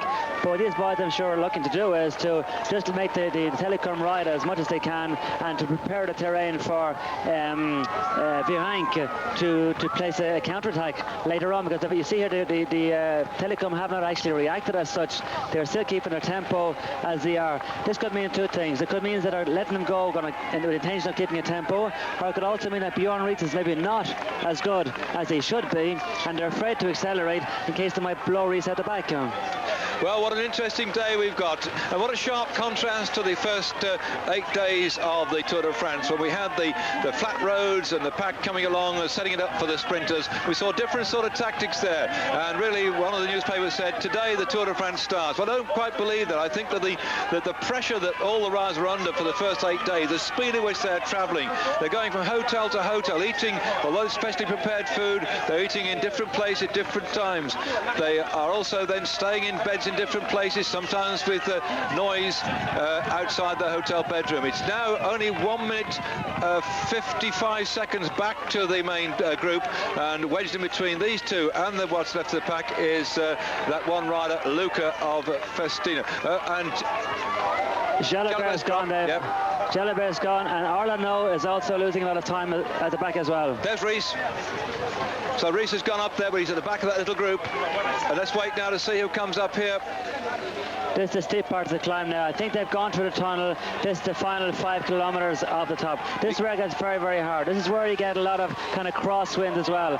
I remember myself one time losing them 2.5 minutes in this last 5 kilometres. The yellow jersey is at 2 minutes and 40 seconds. He started out this morning 2 minutes and 56 seconds ahead of Jan Ullrich. Here, Jalabert is struggling. He started out this morning in 8th spot, 3 minutes and 6 seconds down on the yellow jersey. Yellow jersey isn't far down the road behind him, but Jalabert is struggling. He's really the leader of the Once team following the retirement of Zuller, and right now he's in trouble. There's 7 kilometres left, David, here coming over the race rate at the moment. 7 kilometres left, and I was saying the last 3 or 4 kilometres gets very difficult, and I cannot see the group of Ulrich actually easing off for the moment, because with having Pascal Hervé in front, then Luca ahead of them again, I cannot see the Telecom just backing off, at least until they get over the top of the hill. So Luke has now been caught by that chasing group of no more than about 20 riders, I think, maximum. I think Pantana's in there, Zerberg's in there at the moment. And there we are. Look at the numbers of the blue and white Festina jerseys that are there resplendent. We can see just there 189 at the back of that little group at the moment. And that is Bates Zerberg of the Mercato Nuno team. And still at the front, looking so calm, Jan Ullrich. You'd think he'd going for a Sunday, what's now Monday afternoon bike ride, wouldn't you, Stephen? Look at that. You would. But look at how many of the Festina riders you have in there as well, Dave. You have at least 5 Festina riders in there, and you have like Laurent Duffield we have on the screen here. He's also not too far behind on GC and has showed great potential over the last couple of years, and anybody that has followed Eurosport's coverage of the Tour de France over the last few years will remember I often tip him as being a future Tour winner. Maybe it'll come someday, but he's still showing great potential again this year. Well, they've got so many cars to play, have the Festina team. They're looking at the S-Kart in for the Calme Costa Blanca Eurosport team going through. 121 is Luttenberger from the Benesto team, and up there as well for the La Mutuelle team, just hanging on at the back there, one of their riders. In fact, it was 199, it was Jean-Cyril Robin. We expect him to be there for the US Postal Services as well. There's behind they're attacking Dave. No, Duffield, Dave. Duffield attacked her. Well, as you said, this man is really a tip for the top, and look at the damage he's doing. The action stations, everybody jumps now, and he's putting them into all sorts of troubles. 5 kilometres to the top, Dave. This is going to hurt a lot. And the specialist climbers... Reese behind Dave. Yep, he's been dropped. The specialist climbers are trying to put the pressure on the front here. And Bolt and Ullrich are there with Virenque and Duffield. Robin's also been dropped. That's Virenque. It's very interesting to see now, Dave, if Ullrich will ride with the Festina, or were they just going to ride beside him to kind of say, OK, lads, I'm still here. He's looking very, very at ease here, Dave, isn't he? Absolutely amazing, isn't it? He's just nonchalantly going up here. He's got one of his teammates just behind him, but no sign of Reese, so he's got to decide, do I ride or do I wait for him to come back? He must be in a difficult position, really. Well, especially when there's a lot of kind of fire at the moment in the telecom camp, because you have the German television, the German supporters, the German teammates of Ullrich kind of riding for him. As we see in the back here, Reese has gotten back on at the moment, but everybody is saying to Ullrich, you should play your own card here, they say, because you're ahead of Reese at the moment. You're entitled to be a team leader as well. Then you have Reese coming along and saying, I'm the only really the only team leader here. I'm the only one everybody should be riding for. So I think at the moment Reese is probably afraid of Ullrich as well, so this might be actually playing on his nerves, even though he shows to have nerves of steel, but he doesn't look too comfortable here at the moment, Dave. There is Reese concentrating. You can see on his face now the determination to show he's still the boss. He has to stay with his pack. He has to measure his ability on this climb with the best of the mountain specialists and his teammate Ullrich. Over the top of here is a big long descent down before we start the next climb of the Col d'Aspin. He knows he's got to recover. He's got strength in depths, but his young man up in front there, the young pretender to the crown, is still sitting on the front and taking this one forward, keeping an eye on the breakaway group, who are still just down the road by... There's just 12 men in here according to the race radio coming through, and Virenque is looking very, very comfortable indeed. If they start jumping around these Festinas, it might put the pressure on last year's winner, Bjorn Rees. Well, the Festina have an awful lot of men here, Dave, haven't they? They've really got a lot of men here to be able to kind of give the telecom a lot of trouble. There is the desolation of the riders who cannot hold the pace of the front pack.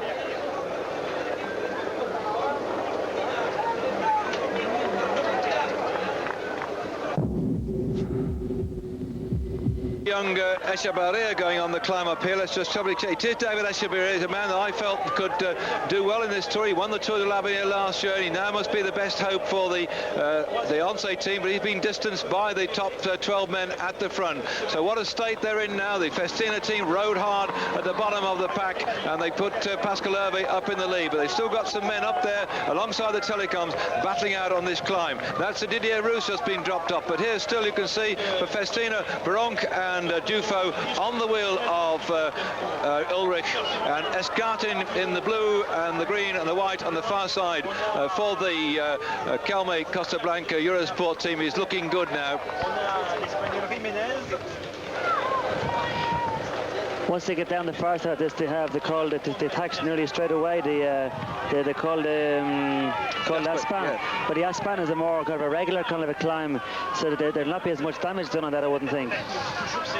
Well, you cannot really understand the indescribable pain and suffering these riders have on a long climb like this one. 18 kilometres of climbing, some 10 miles, relentlessly, remorselessly going up into the sky to meet a point 2,114 metres above sea level. And there you have still two of the Festinas, still 1, 2, is it 3 of the Telecom team here at the moment, plus from the Psycho team. I think that's Casagrande over there on the far side. And Roche has been distanced. Roche was looking so well all for the last 8 days. Even yesterday he was even having a go in the finish. But we were saying yesterday, looking at these riders in the flat, it's difficult to know how well they would go in the mountains, because we have not yet had any climbs of any sort in the Tour so far. As we have Pascal Lino and Roche here together. They're not to be panicking too much. They're trying to get their own pace. They will not get back on before the top, I wouldn't think, but there's a very good chance they'll get on the descent, as the two of them are very good descenders. How much, Stephen, I mean, you've ridden these big passes in the past, and if people who are switching on the box don't exactly know Stephen's reputation, it was 10 years since he won the Tour of France and the Tour of Italy and the World Championship all in 1 year, and you've ridden the Tour 9 years. How much judgment comes in as we see Rees moving toward the frontier to know that you keep yourself cool to go to the top and catch him on the descent? Or do you just ride eyeballs out and hope to get back, or do you keep a little bit back? Well, you just try and keep them in distance, but the important thing is to be able to get your own rhythm, because no point in going harder than your own rhythm, because you put yourself into the red, and deeper into the red you go, the longer it takes you to recover. So there's still some 3 kilometers to go or so on the climb here. As we see Vassar here in the yellow jersey in this group here with Laurent Jalabert, did a long descent off the Tourmalet down to the Col d'Aspin. So I'd say what happened now is these riders will get back on. We see Orlando in this group as well, so these riders will actually ride together in the valley between the descent of the Tourmalet and the Col d'Aspin. So I'd say we're more than likely to see these lads here are getting back together with the front group before the finish. But of course the important thing, Dave, is they don't actually go into the red too much, so they actually keep the energy for the final themselves. They just said something about Pantani accelerating, and I'm not quite sure where he's accelerating to or from, because I can't see him in this little group. But I've heard on the headphones about Pantani accelerating, but I'm not quite sure where he's got to at the moment. So that back group containing the yellow jersey, he's riding very well, Vassar, to be up there with Olano, and up there with the other chaps we just saw back there. After Camazin, the Swiss champion, who was second in the Tour of Switzerland, he's in that group back there, and Vassar's with them. Well, the yellow jersey is definitely transforming him, but when you look at this group here and you look at the face of these boys, and you look at how Ulrich is actually just kind of riding along on the front of the group, there's 8 riders left on this group, but look at the impression that Ulrich is giving here, just riding along, looking behind them, just making sure everybody is there.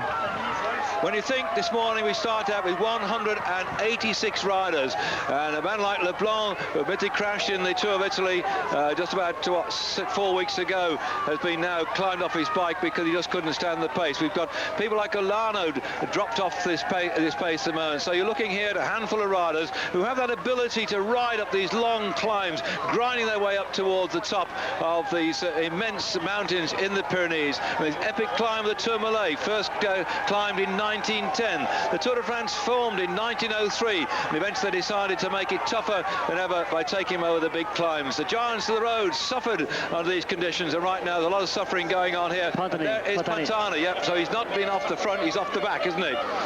Or is he coming up? He's coming back up to the leading group, by the sound. They said he'd attack, so he must have come off the group with Olano. Well, what I heard on my radio was that he got dropped with bolts here, but because we haven't got our cameras numbered here, it's difficult to know whether they're coming from the front or coming back from the back. But either way, I'd say with knowing Pantani's capacity in descending, I'd say they'll get back on the descent. Well, these are our two leaders. The man has been on the front all the way up. Pascal Hervé getting closer and closer to the top of the Tourmalet. The sunshine is not baking the backs of these spectators today. It's been a bit chilly for all of them. Many of them are camping out, you see, in these vans up on the side of the road. And now the specialist climber here for Ronk, and rather interesting curly seat tube I see he's got on that titanium frame rather than straight, changed seat stays rather than straight seat stays. I hope we have a little look at that one. I presume it's something to do with trying to get some flexing in the back, because titanium can flex, and perhaps they decided to make it a little more comfortable at the back for him by curving those seat tubes. It's something that they used to do on the Hetchins curly stay bikes many years ago. This is the first time we've seen Virenque actually coming to the front, so there's a good chance now that they're going to catch this group now before the top. 3 kilometres to go to the top of the Tourmalet, and the numbers in contention are getting fewer and fewer all the time. It'll be interesting to see, Dave, what does happen when they do catch eventually Hervé and Rodriguez, because will the Festina have a go like they have? Laurent Duffield is still in there with Richard Virenque, so it'll be very interesting to see their reaction, because for the moment they've been in a kind of a waiting situation whereby they have somebody in the front. They haven't got to ride, but at the same time, if somebody does get away, whether it be Diffo, whether it be Virenque, they have somebody in the front. I will see Pontani now coming on to the front group now. Was it Dave? It is. Yes, it is. It's the fellow in the yellow hat there with the peak turned back towards his compatriot here, who's also with him riding up on this climb.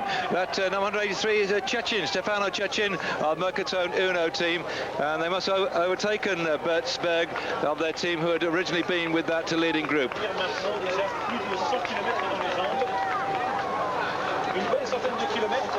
So now Pantani, it looks like he's come back up to that leading group.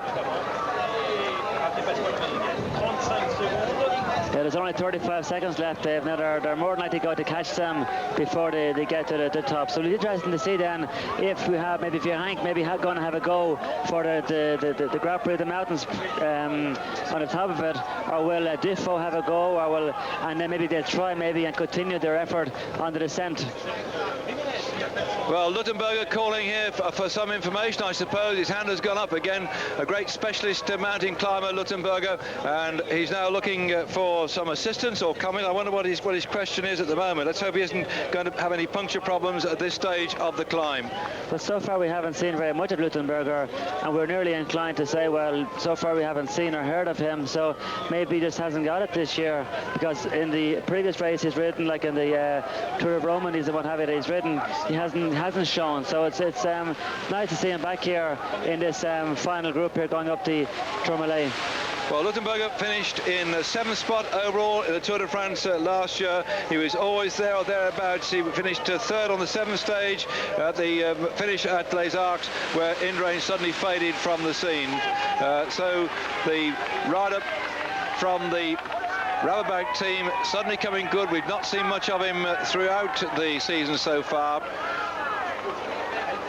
We are seeing now that Jalabert's back with Camazin, and they're really beginning to get dropped. The riders not far behind the leading group include Seberg, Hamburger, Moreau, Roos, Robau, in that sort of order, but they've been distanced by this group. They should be able to get back. But don't they look so easy, though? The nonchalant way that Rees looks round here, Barant looks round, and you just look at this. This is quality, isn't it? Oh, it is, yes, but the thing now is they have to start attacking this, because I cannot see the big difference like been happening on the Col Aspin or on the final climb up to Loudainville, because they're not as difficult as this. So, but the fact that Festina having two men like with Virenque and with Diffo, then having Pascal Hervé there at the same time, they might be able to kind of work it out between them, because the difference between the Telecom and the Festina team is that Virenque wouldn't mind if Diffo goes in front and vice versa. Where I think that if Ulrich goes in the front, I think that Rees will be very much unhappy. So I'd say we might assist in a kind of a mano-mano here at the end between the Telecom and the Festina team.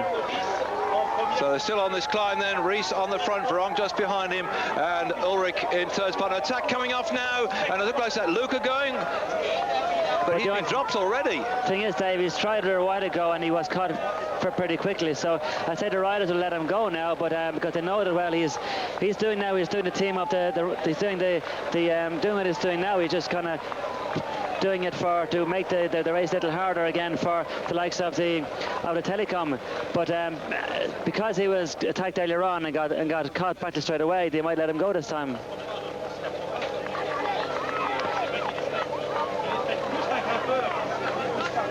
There's no immediate reaction now anyway from the Telecom.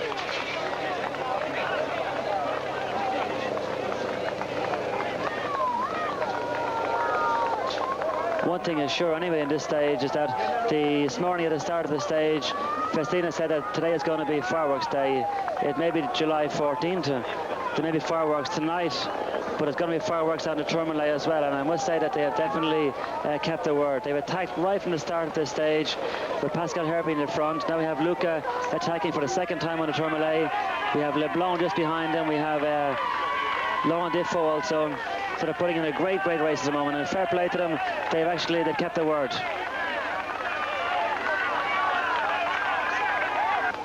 We see Pascal Herbie here and Rodriguez just going a little under pressure. We see Luca here possibly going to be caught quite soon. He's under pressure, so he is. So I can't see him staying out there very much longer.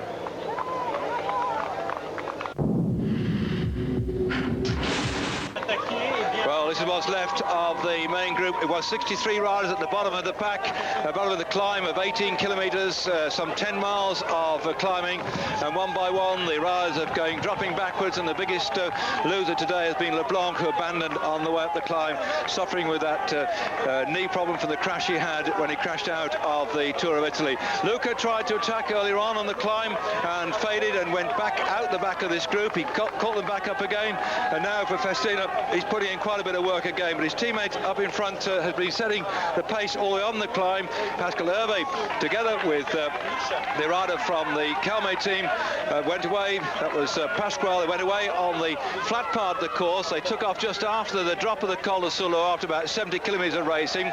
They've been in the lead now for about 30 kilometres, and they're now getting toward the top of this climb. They might well be snaffled up before we get to the prime line at the top. This is what they call an all category climb. I don't know the English words for all category. I just think it's just unbelievable.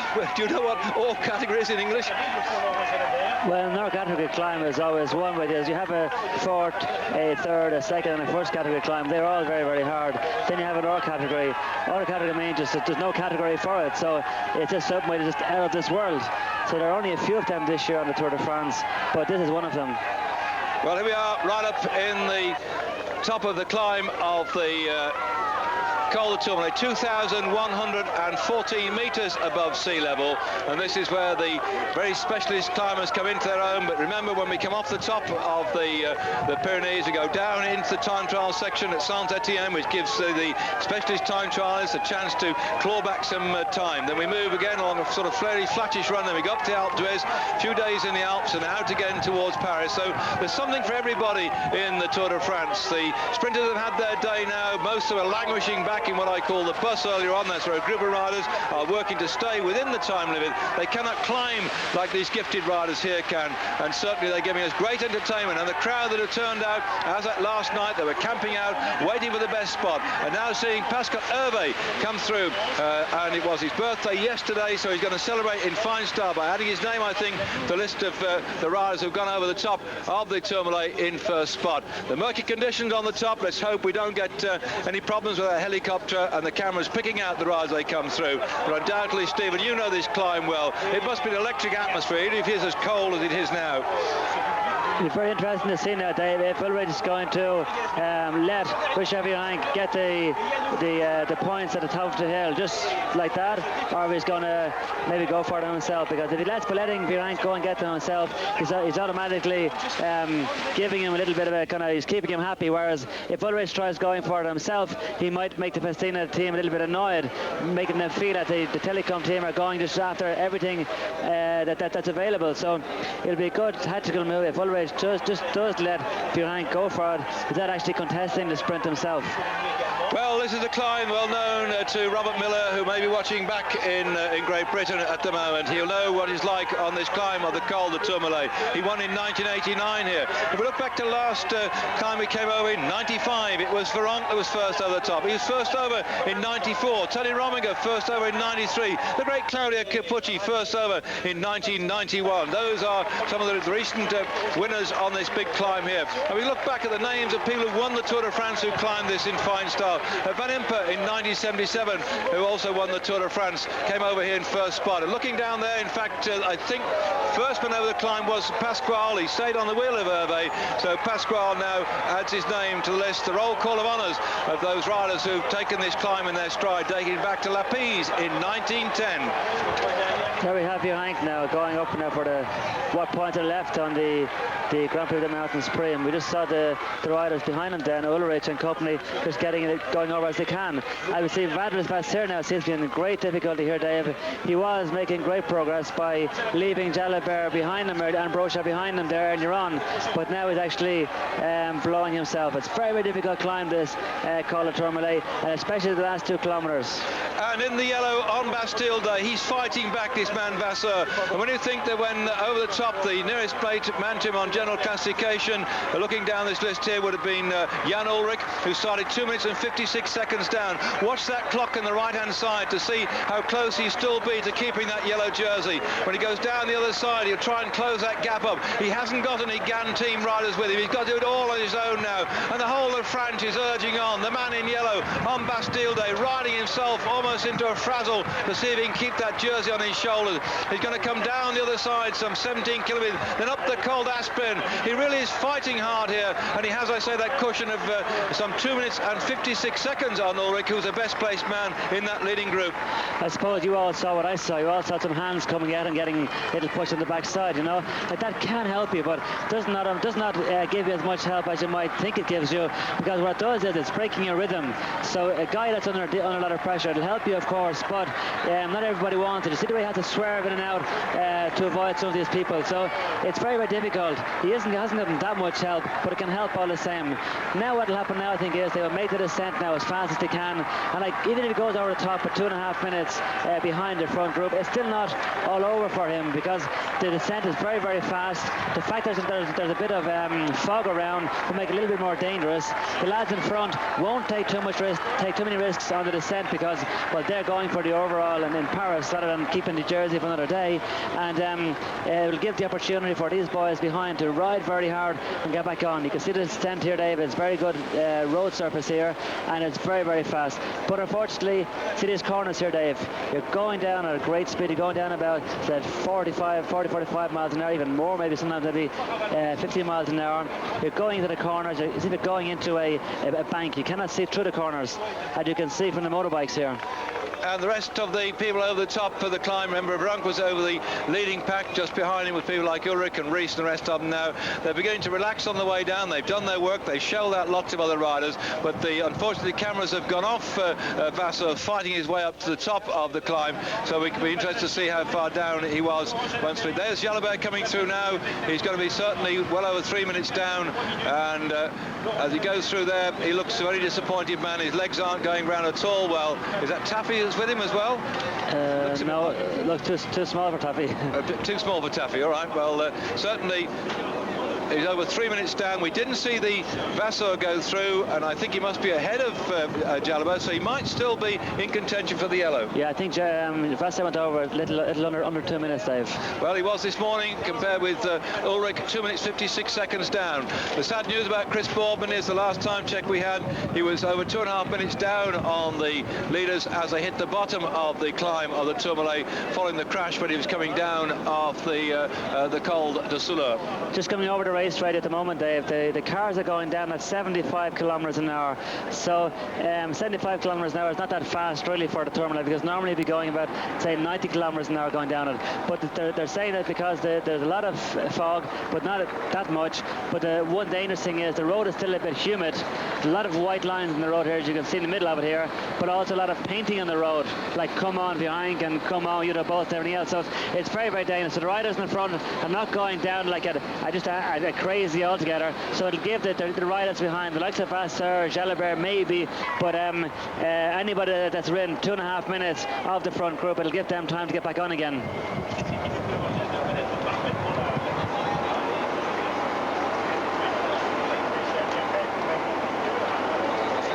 You can see now, you can only see about 15-20 meters in front of you. Earlier on there wasn't that bad, but look at here now. Look at this fog here now, Dave. You can just really kind of, I'm glad now I'm actually here in my seat looking at it on television, because I remember days like this during my career, and they're not great days. So it's very, very dangerous. You don't know where you're going. I wouldn't be surprised even if we saw a crash now going down here, Dave. Again, the fog has just gone so thick. Yes, I think I've heard somebody say Tombe just then. I was listening on the race radio, Stephen, and I've got the top 8 or 10 men before there's somebody cut in shouting Tombe. You up? Well, the speed now of this front group, Dave, has gone down to 50 kilometers an hour.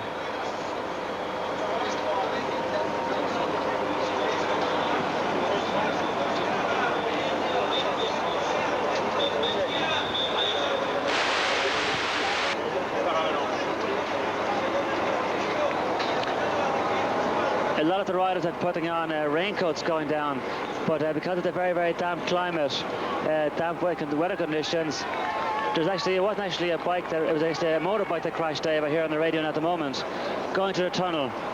Yeah, well, I've just been listening as well. We'll come back to you just a moment with the results at the top. There's a lot coming over the airwaves at the moment.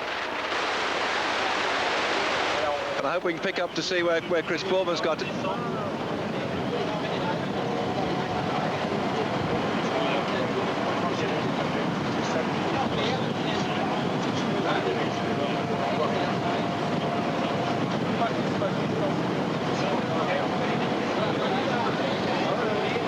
The fact that the fog being very, very heavy here, it'll favour the lads coming in from the back here. Got it now that the yellow jersey went over in 2 minutes 30 seconds down. He was in a group containing Alano, Beltran, Lino, Kamenzin, Brochard as well. Yellow jersey at 2:30. Long way up the general classification. It's going to look so different when we finish tonight. And we had this morning 186 starters, and maybe quite a few that are going to finish outside the time limit. This final hill will just kill some of those legs of the hard men who find some difficulty in climbing up, just like these specialist climbers and the men like Rees and Ulrich can do. They're not specialist climbers. They know how to hang on when it hurts. 2 minutes 35 seconds a gap now between Brochard and this group. No, Dave. The yellow jersey and this group. Yellow jersey. Between the yellow jersey and this group. 2:35. No, sorry, 2:35 to the man in front. So it's 1:35 behind his group. So he's still 1 minute in the yellow jersey. Oh. So it's going to be very tight. He might, if he gets to the top. Without losing too much more time, he holds his yellow jersey, Dave. What a cliffhanger. Well, let's see what happens now on the final run over the top, because once they get over here, I've got Brochard. Yeah, Brochard this morning 7 minutes and 1 second down, so he's no great threat for the yellow jersey as such, but he looks like he could well get the stage victory, and a well-deserved one too. I think he's been in very good form just recently in a race just not far back. He had about 3 stage victories, I suppose, in that particular race, and that was the Midi Libre when he took 3 victories, and he's 2 kilometres from the top now, Brochard. The Midi Libre, quite a sort of pipe opener for the Tour de France, isn't it, Midi Libre? And people do well in that are posting themselves as possible good riders today. Well, it is one of the final selection races for the Tour, but Laurent Brochard was flying really in the Midi Libre, winning 3 stages and 2 of them back-to-back. So when you win 1 stage, you have a lot of people are looking at you. When you win a 2nd stage, everyone's looking at you. But when you win a 3rd stage, there's no question about it. You're the strongest man in the race. And for my money, though, one of the strongest men who hasn't been allowed to show his hand so far is that young German on the front, the German champion, riding for Telecom team, has to look after his team lead at the moment. So Ulrich, I wonder what's going through his mind and how he has to work out the opportunities that he has to take that yellow jersey, and what's he do with Rees. It's an almost enormously complex problem, because the team is sponsored by a German organisation, and the young Ulrich, who finished 2nd last year to Rees, is a German, of course. Rees coming from Denmark, and the squad is masterminded by a Belgian. Now let's see if we can get a good shot of this. Look at this. See how steep it is? They're working their way up, zigzagging all the way up this climb. When you see how fast they're going up it, you wouldn't really, it's difficult to really imagine how steep it is because they're going up it very, very smoothly. Of course, once again, as you say yourself, Dave, you have the crème de crème of the climbers here. And that gives you some idea of just the top part of this climb. It's been like that and worse all the way up from the bottom. A new climb found in the Tour de France. You're watching it live on Eurosport, and you're watching this man now pounding the pedals, getting close to the top and possible victory at the finish at Duffield. Roche know this hill now because they were over at a training camp himself and Bierhank and Defoe only a few weeks ago. So he'll know what's left now from now to the top. He'll know that a stage win is at his grasp, and he also has a chance of holding onto his polka dot mountain shirt. So he has everything to gain from it. Here we have Vassar here now is looking not too good here, Dave. We did it before, didn't we? We saw him struggling up one of the climbs, and then he still got back, didn't he, down the descent. So well, he is doing a very good job at limiting it here, but still, it's still a very long way to go to the top, Dave, and it's that group in the front are really going for it now at the moment as well. He's trying to get every ounce of effort into those pedals. He's ridden superbly. He's ridden way beyond his normal level. He's had no Riff and Gann to help him. I'm not sure whether they went back to look after Chris Bourman when he crashed, but Gann have been in disarray. They've been working hard for Moncassin to try and get stage victories. They worked hard to keep Chris Bourman in second and then third spot over on general classification. So the team have probably come into today's stage pretty shot under circumstances, and they don't have a lot of gifted climbers. Simon was going quite well earlier on, but it's been down now to Vassar on his own, and he's desperately trying to hang on to the jersey and this group here, and at the moment there's no serious attack to dislodge him, is there? The speed at which they're going, I'm a bit surprised. It doesn't seem to be too hard to me because Broshart's going away. Bierhank's having to go, cut them all on surprise. Look at the reaction of Ulrich. Reese isn't reacting, Dave. And it's blown apart now, coming up in the final couple of kilometres. His teammate Brochard is ahead.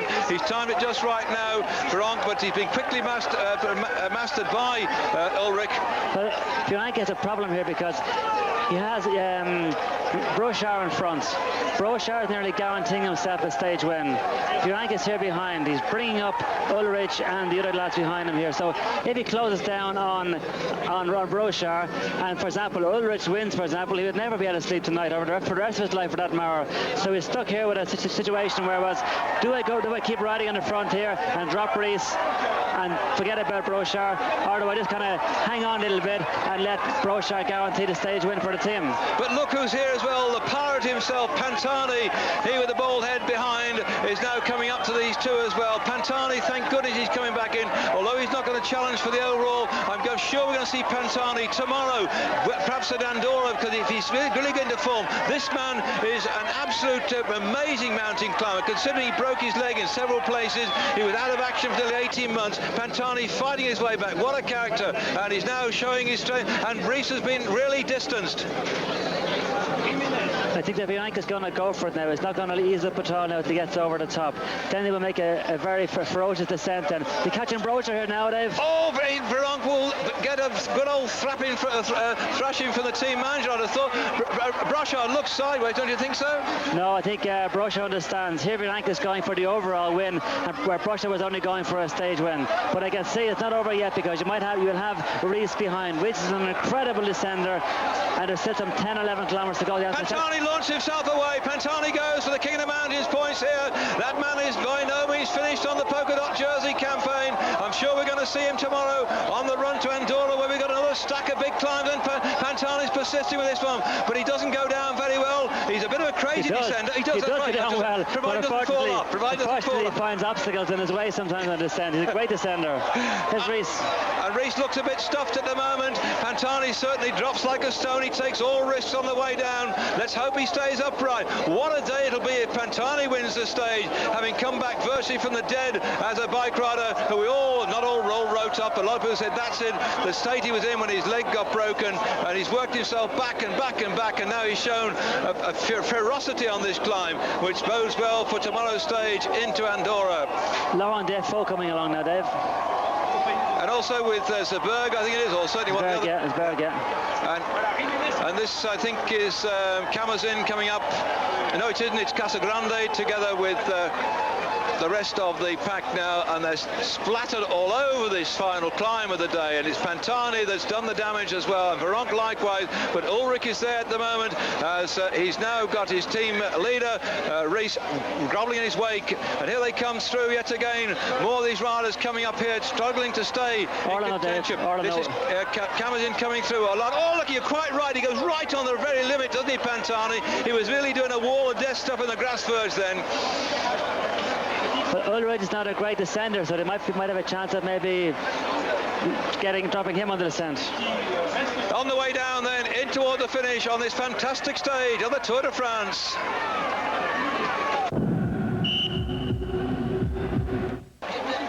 Not far now in toward the finish of this final part of the course, which has taken the riders from Pau through to Lodenville, Vallée de l'Oron. They'll go down and turn, and at the bottom of the valley, if you see it, a nice big lake, we go round the edge of the lake into the finish, a fairly flat run in as far as they're concerned. Ulrich is a very good sprinter as well, Dave, so Ulrich might even be able to win this stage and take the yellow jersey today. What a day. This is doing really Ulrich a great favour, because he's been riding all the Tour de France for Rees. Last year Tour de France he rode totally committed to Rees, but unfortunately this year Rees has not been giving him the credit due for the work he has done for him. So it'll be very interesting to see now the reaction on tomorrow's stage. I've just turned to Rudy Altig sitting alongside him, my German commentator friend Carsten Miggels, who's doing his first Tour de France, and they're watching here with bated breath the way their countrymen's going down here and commentating to the Germans. It must be really going bananas as off goes Veronk now. We're going to have a tremendous finish to this race today, and I'm waiting to see the reaction. The yellow jersey comes over at 2 minutes and 49 seconds down on Ulrich. He started this morning at 2 minutes and 56 seconds. If he could descend at the same speed as Ulrich, he might preserve the jersey, and here he's being told by Roger Leger what the gap is, what he's got to do. He's now got to really dig deep into his final reserve, and he's got to go down here. He's not riding with Pantani or with Veronk. He has no shelter. He has to do it all on his own. That's very true, Dave, but Vasseur is a little bit tired now as well. So these boys are going down. These boys here are possessed. These boys are gone the limit. Vasseur is going to go down this hill, not so committed. He wants to save his yellow jersey, but he's going to be tired, so his reflex is not going to be the same as these boys here. So I don't know if it's going to be possible to save his jersey, because you must remember, Dave, there's a 20-second bonus for the first. No, that's right. Sorry, Dave. My fault. Not in the mountains. No. The other bonuses have gone now. The gap then between Vasseur and Ulrich when they start today was 2 minutes and 56 seconds, and it all depends how fast these three drop down here, or whether they're just going to play cat and mouse. If they do this now and hang about, Vasseur has a chance. This here is typical Veronk. Here he is riding back in the bunch. He's one chance in 90 of winning the Tour, and riding here he's got one chance in 3, and still he's starting to play around. He should get on with the job and go with it. They'll be writing to cycling about you. You're always criticising, and you're right there. That's the I'm not criticising him. Whatever he does, like, he's a great rider, he does what he does, but sometimes his tactics are just a total, for someone that's going to win a Tour de France, you have to be able to prepare to do a lot yourself. And you have Richard there, you see him calling the guys through and everything else, like, he should get on with it, like what he's doing now. If he goes on now, like, I'd say well done, I'll take my hat off to him. Well, I certainly... Sorry, Dave, you can see Vasseur, I was saying to you a few minutes ago about him being a little bit tired. His reflexes won't be as fast as the other ones. You can see how he goes into the corners here. He's not as committed, because he's not as fresh. Well, Stephen, when people said to me, who do you think can win the Tour de France this year? I said, if you could put Stephen Roche's head on Veronk's body, I could put my money on the win that way round. But right now, it just depends on the tactics of Veronk and Ulrich and Pantani as to whether they're going to stall and wait and jump around and give the chance. Here comes Jalabert struggling up the climb here. There's been a lot of people struggling today. That's the fellow that looks like Pascual Rodriguez, who went away with Hervé early on. Now 5 minutes 15 seconds down on the leaders, and here they are right against the wall of death. Whoa! 35 seconds behind for Rees, Dave. 35 seconds. Veronk is going down here like a man possessed. You can see he's getting rid of them, opening a gap up on every corner. And Pantani isn't taking over the lead, is he? I thought he might have tried to get away from them. But well, actually, Pantani's in a bad position here because Ulrich is not a great ascender. He's a very good ascender, but against Virenque, he's capable of letting the gaps go like he's doing now. If Pantani gets caught behind, as we go 9 kilometres to go, Dave. Well, I just pressed my watch here in the hope that the following motorcycle with the yellow jersey of Vasseur puts the camera up on that, and we get the picture with 5 kilometres to go. So we're waiting with bated breath to see if in fact that gap will be as it was at the top of the climb, or whether they're going away from him. Brocha's coming back, Dave. 8 seconds behind Virenque. If Roche gets back on, it'll be a great ally for Virenque. But would you think that might slow them down though, and be going around doing the old 1-2 tactically rather than pushing on at great speed? Because can Ulrich go away? I think at this stage now, Dave, the Fasina team are going to ride for the general. They're going to forget about the stage. They want to win the stage, but they got to look at the overall now. I think they should do that anyway. Whether they will or not now is another thing. But here they are now, kind of guaranteeing themselves a place on the podium in Paris, so they cannot play cat and mouse. And Brochard going down here. Virenque this morning started 4:26 down on the general classification. Brochard this morning 7 minutes and 1 down. And there we are, 4 kilometres to go. They've just come down. That last kilometre took them 1 minute and 5 seconds to drop down. Pantani cuts on the inside and lets Ulrich then take the lead again. Sensible thing to do. 4 kilometres to go. If they do start looking around, Dave, it'll favour Rees, and Rees might get back on again, and this will be a big mistake, so it would. But I'm also looking for Vasseur this Bastille Day, July the 14th, national festive day in France. Had an enormous parade this morning on the Champs-Élysées, where the President Chirac was there to see the Armed Forces parade, and all the people out there with the drums beating, the bugles playing, and the aircraft flying overhead. A superb morning it was there on the Champs-Élysées. We're setting the scene now for the finish of the Tour de France in the Champs-Élysées after 22 stages of this great race. This is the first day really when the top men have had a chance to show after 8 days on the flat, and Brochard's getting back. What a descent, Dave. What a descent by Brochard. And they've got the top gears going, and the legs are flying round, suffering with Twiddlebonk. Brochard has 53.11 on today, Dave. 53.11, that's mind-blowing. That's about, 120, I suppose, in English language. He's going to go. Instead of messing around, Brochard, Laurent, go. Right, looking back here. He's waiting for Rees. This is not possible, Dave. You mean that Virenque should keep going? Oh, definitely. To hell with everybody else. Excuse the language. Brochard's attacking on the outside lane. Out he goes, then chopping across in front of his teammate, and Ulrich now tries to respond. Pantani's still paying the back marker here. And Ulrich is just sitting here watching these two teammates going on the limit. Let's hope they stay upright. Brochard nearly lost it then. He's a demon descender. Rees looking very determined indeed, charging up this climb, and he must be wondering in his own mind now what will happen from now on in. What position does he have in the team? And Brochard's gone. Brochard's gone away. What a superb piece of riding. He tried to get the victory as he rode up the climb. He got distance just at the top. They overtook him. He's come back like a man possessed. He's not far to go now.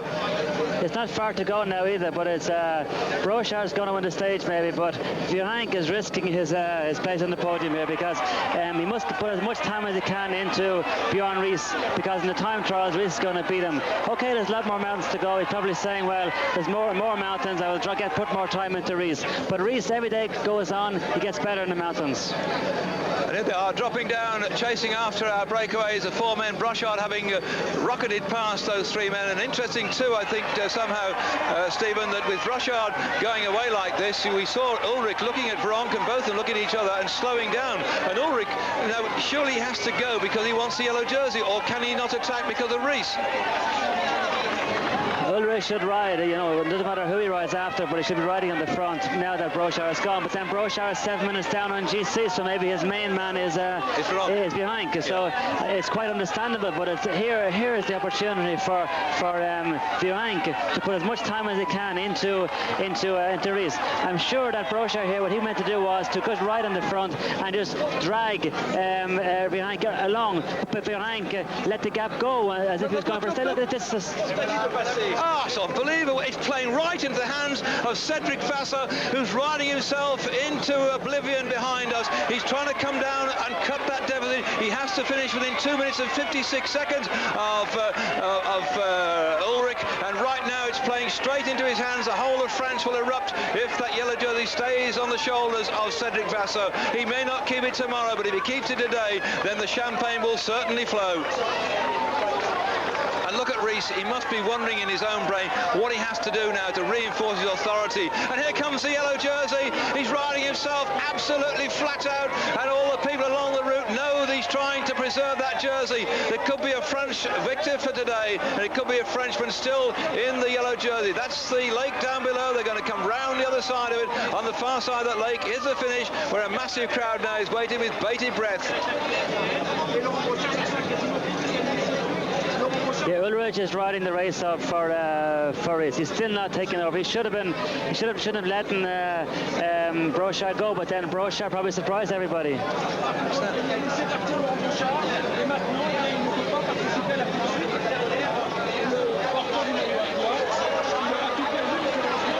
So Brochard right on the very limit, cornering as close as he can to the curb, taking the outside line, then the inside line. And the crowd applauding it because they know full well he's on his way in to a spectacular victory. He's taken one pasting early today on the Col de Tourmalet. He's come back. He took a pasting on the Aspen. He's come back, and now he's taken the victory in 5:24.57. And the sprint is on now for Ulrich as he comes through. I'm going to put the watch on Ulrich when he goes across the line, because that's going to be the difference between himself and Vasseur at the end of it all now. And as they go through, it looks like Veronk might have got that one from Pantani with Ulrich in fourth spot. Jimenez comes in now, but the big thing is, can Vasseur come inside 2 minutes and 56 seconds? What a stage, Dave. Well, I've seen some in my time, but this is unbelievable. All the way through, it's never stopped. But I'm glad anybody that stayed at home and did, instead of going out to walk the dog or go to the ironing, I'm sure they'd be happy to stay in. Rees now has lost some 27 seconds on Ulrich. Now, what they're doing today is they're burying the grandmother, and then tomorrow they're going to have a day in mourning. That's why they're having 2 days off. Well, Olano still, he's going to be compared with Ulrich, which is the one I'm looking for, who could be challenging for the yellow jersey. He's lost time as well. And the clock shows expected 1:02 on that. That's Brochard's time. The time for Olano now is 53 seconds down on Ulrich.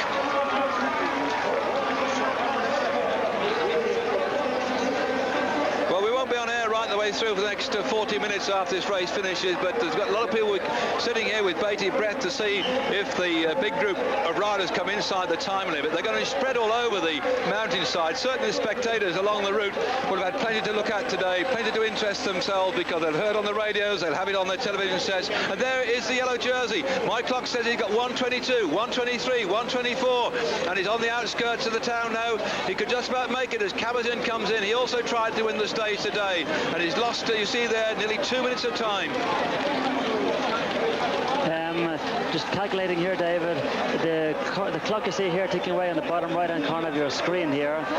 Vasseur must cross the line before 3 minutes 10 seconds on his clock. I've got a watch going. I pressed for a separate watch. It's too difficult to do something like that. I know you're intelligent chaps. No. I run a different watch. And he's in this little group, I think, the yellow jersey. That's how quick hope he's making him. Not this one. We've got 2 minutes 2 coming down. 2:56 to do. Madwas coming in. Hansberg. It's going to be very, very tight, Dave. 2:12. Imagine the stage win for Brochard and the yellow jersey for 2:18. Vasseur. Sprinting 2:20. He's got something like about 300 metres to go. He's got to be inside 2:56. Hold your breath. 2:28. And he's trying so manfully to get that keep that jersey. It's 2:33, 2:34, 2:56 to go. Come on, Cedric. Come on. 2:40. Come on, man. Come on. He's done it. He's kept the yellow jersey only by about 12 seconds. What a day we've had. So the whole of France will erupt now that the yellow jersey stays with Cedric Vasseur on Bastille Day. Although the victory went to Brochard just by a gnat's whisker, it stays with Cedric Vasseur of the GAN team. What a day, Dave. What a day.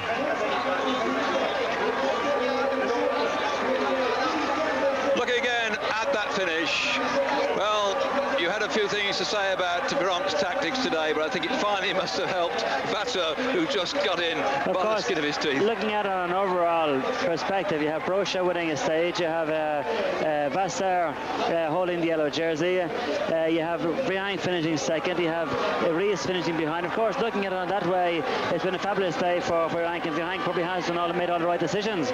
But if Virenque had been riding a little bit more for himself, with in mind the yellow jersey or finishing in the first three in Paris, I think he would have reacted differently. But that's my opinion. And we might have had a different yellow jersey, but certainly on Bastille Day, the French love a victor in their Bastille Day, and they've got it today with Brochard. Salut!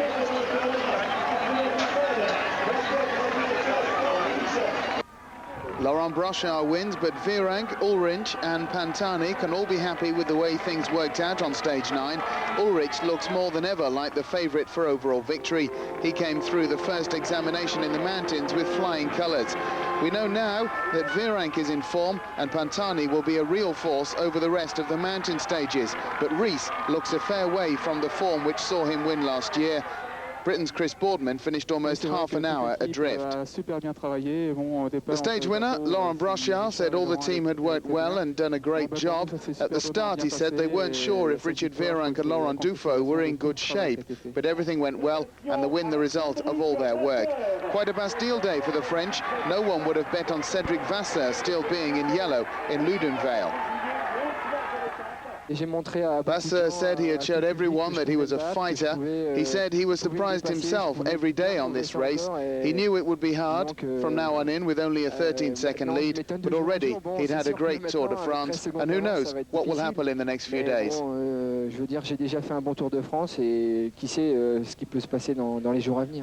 Overall, Vasseur leads by 13 from Ulrich, for whom the yellow jersey may not be that far away. But for the moment, very much on the shoulders of the brave young man, Cedric Vasseur of France. That should change, though. Tuesday's stage is a real monster in the mountains. It includes a huge climb up to Andorra. It may well be the stage when the men are sorted out from the boys.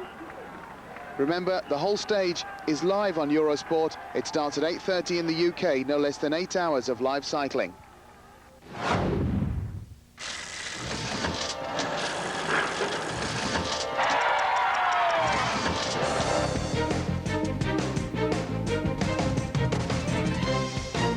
The Tour de France was brought to you by Licher Pilsner.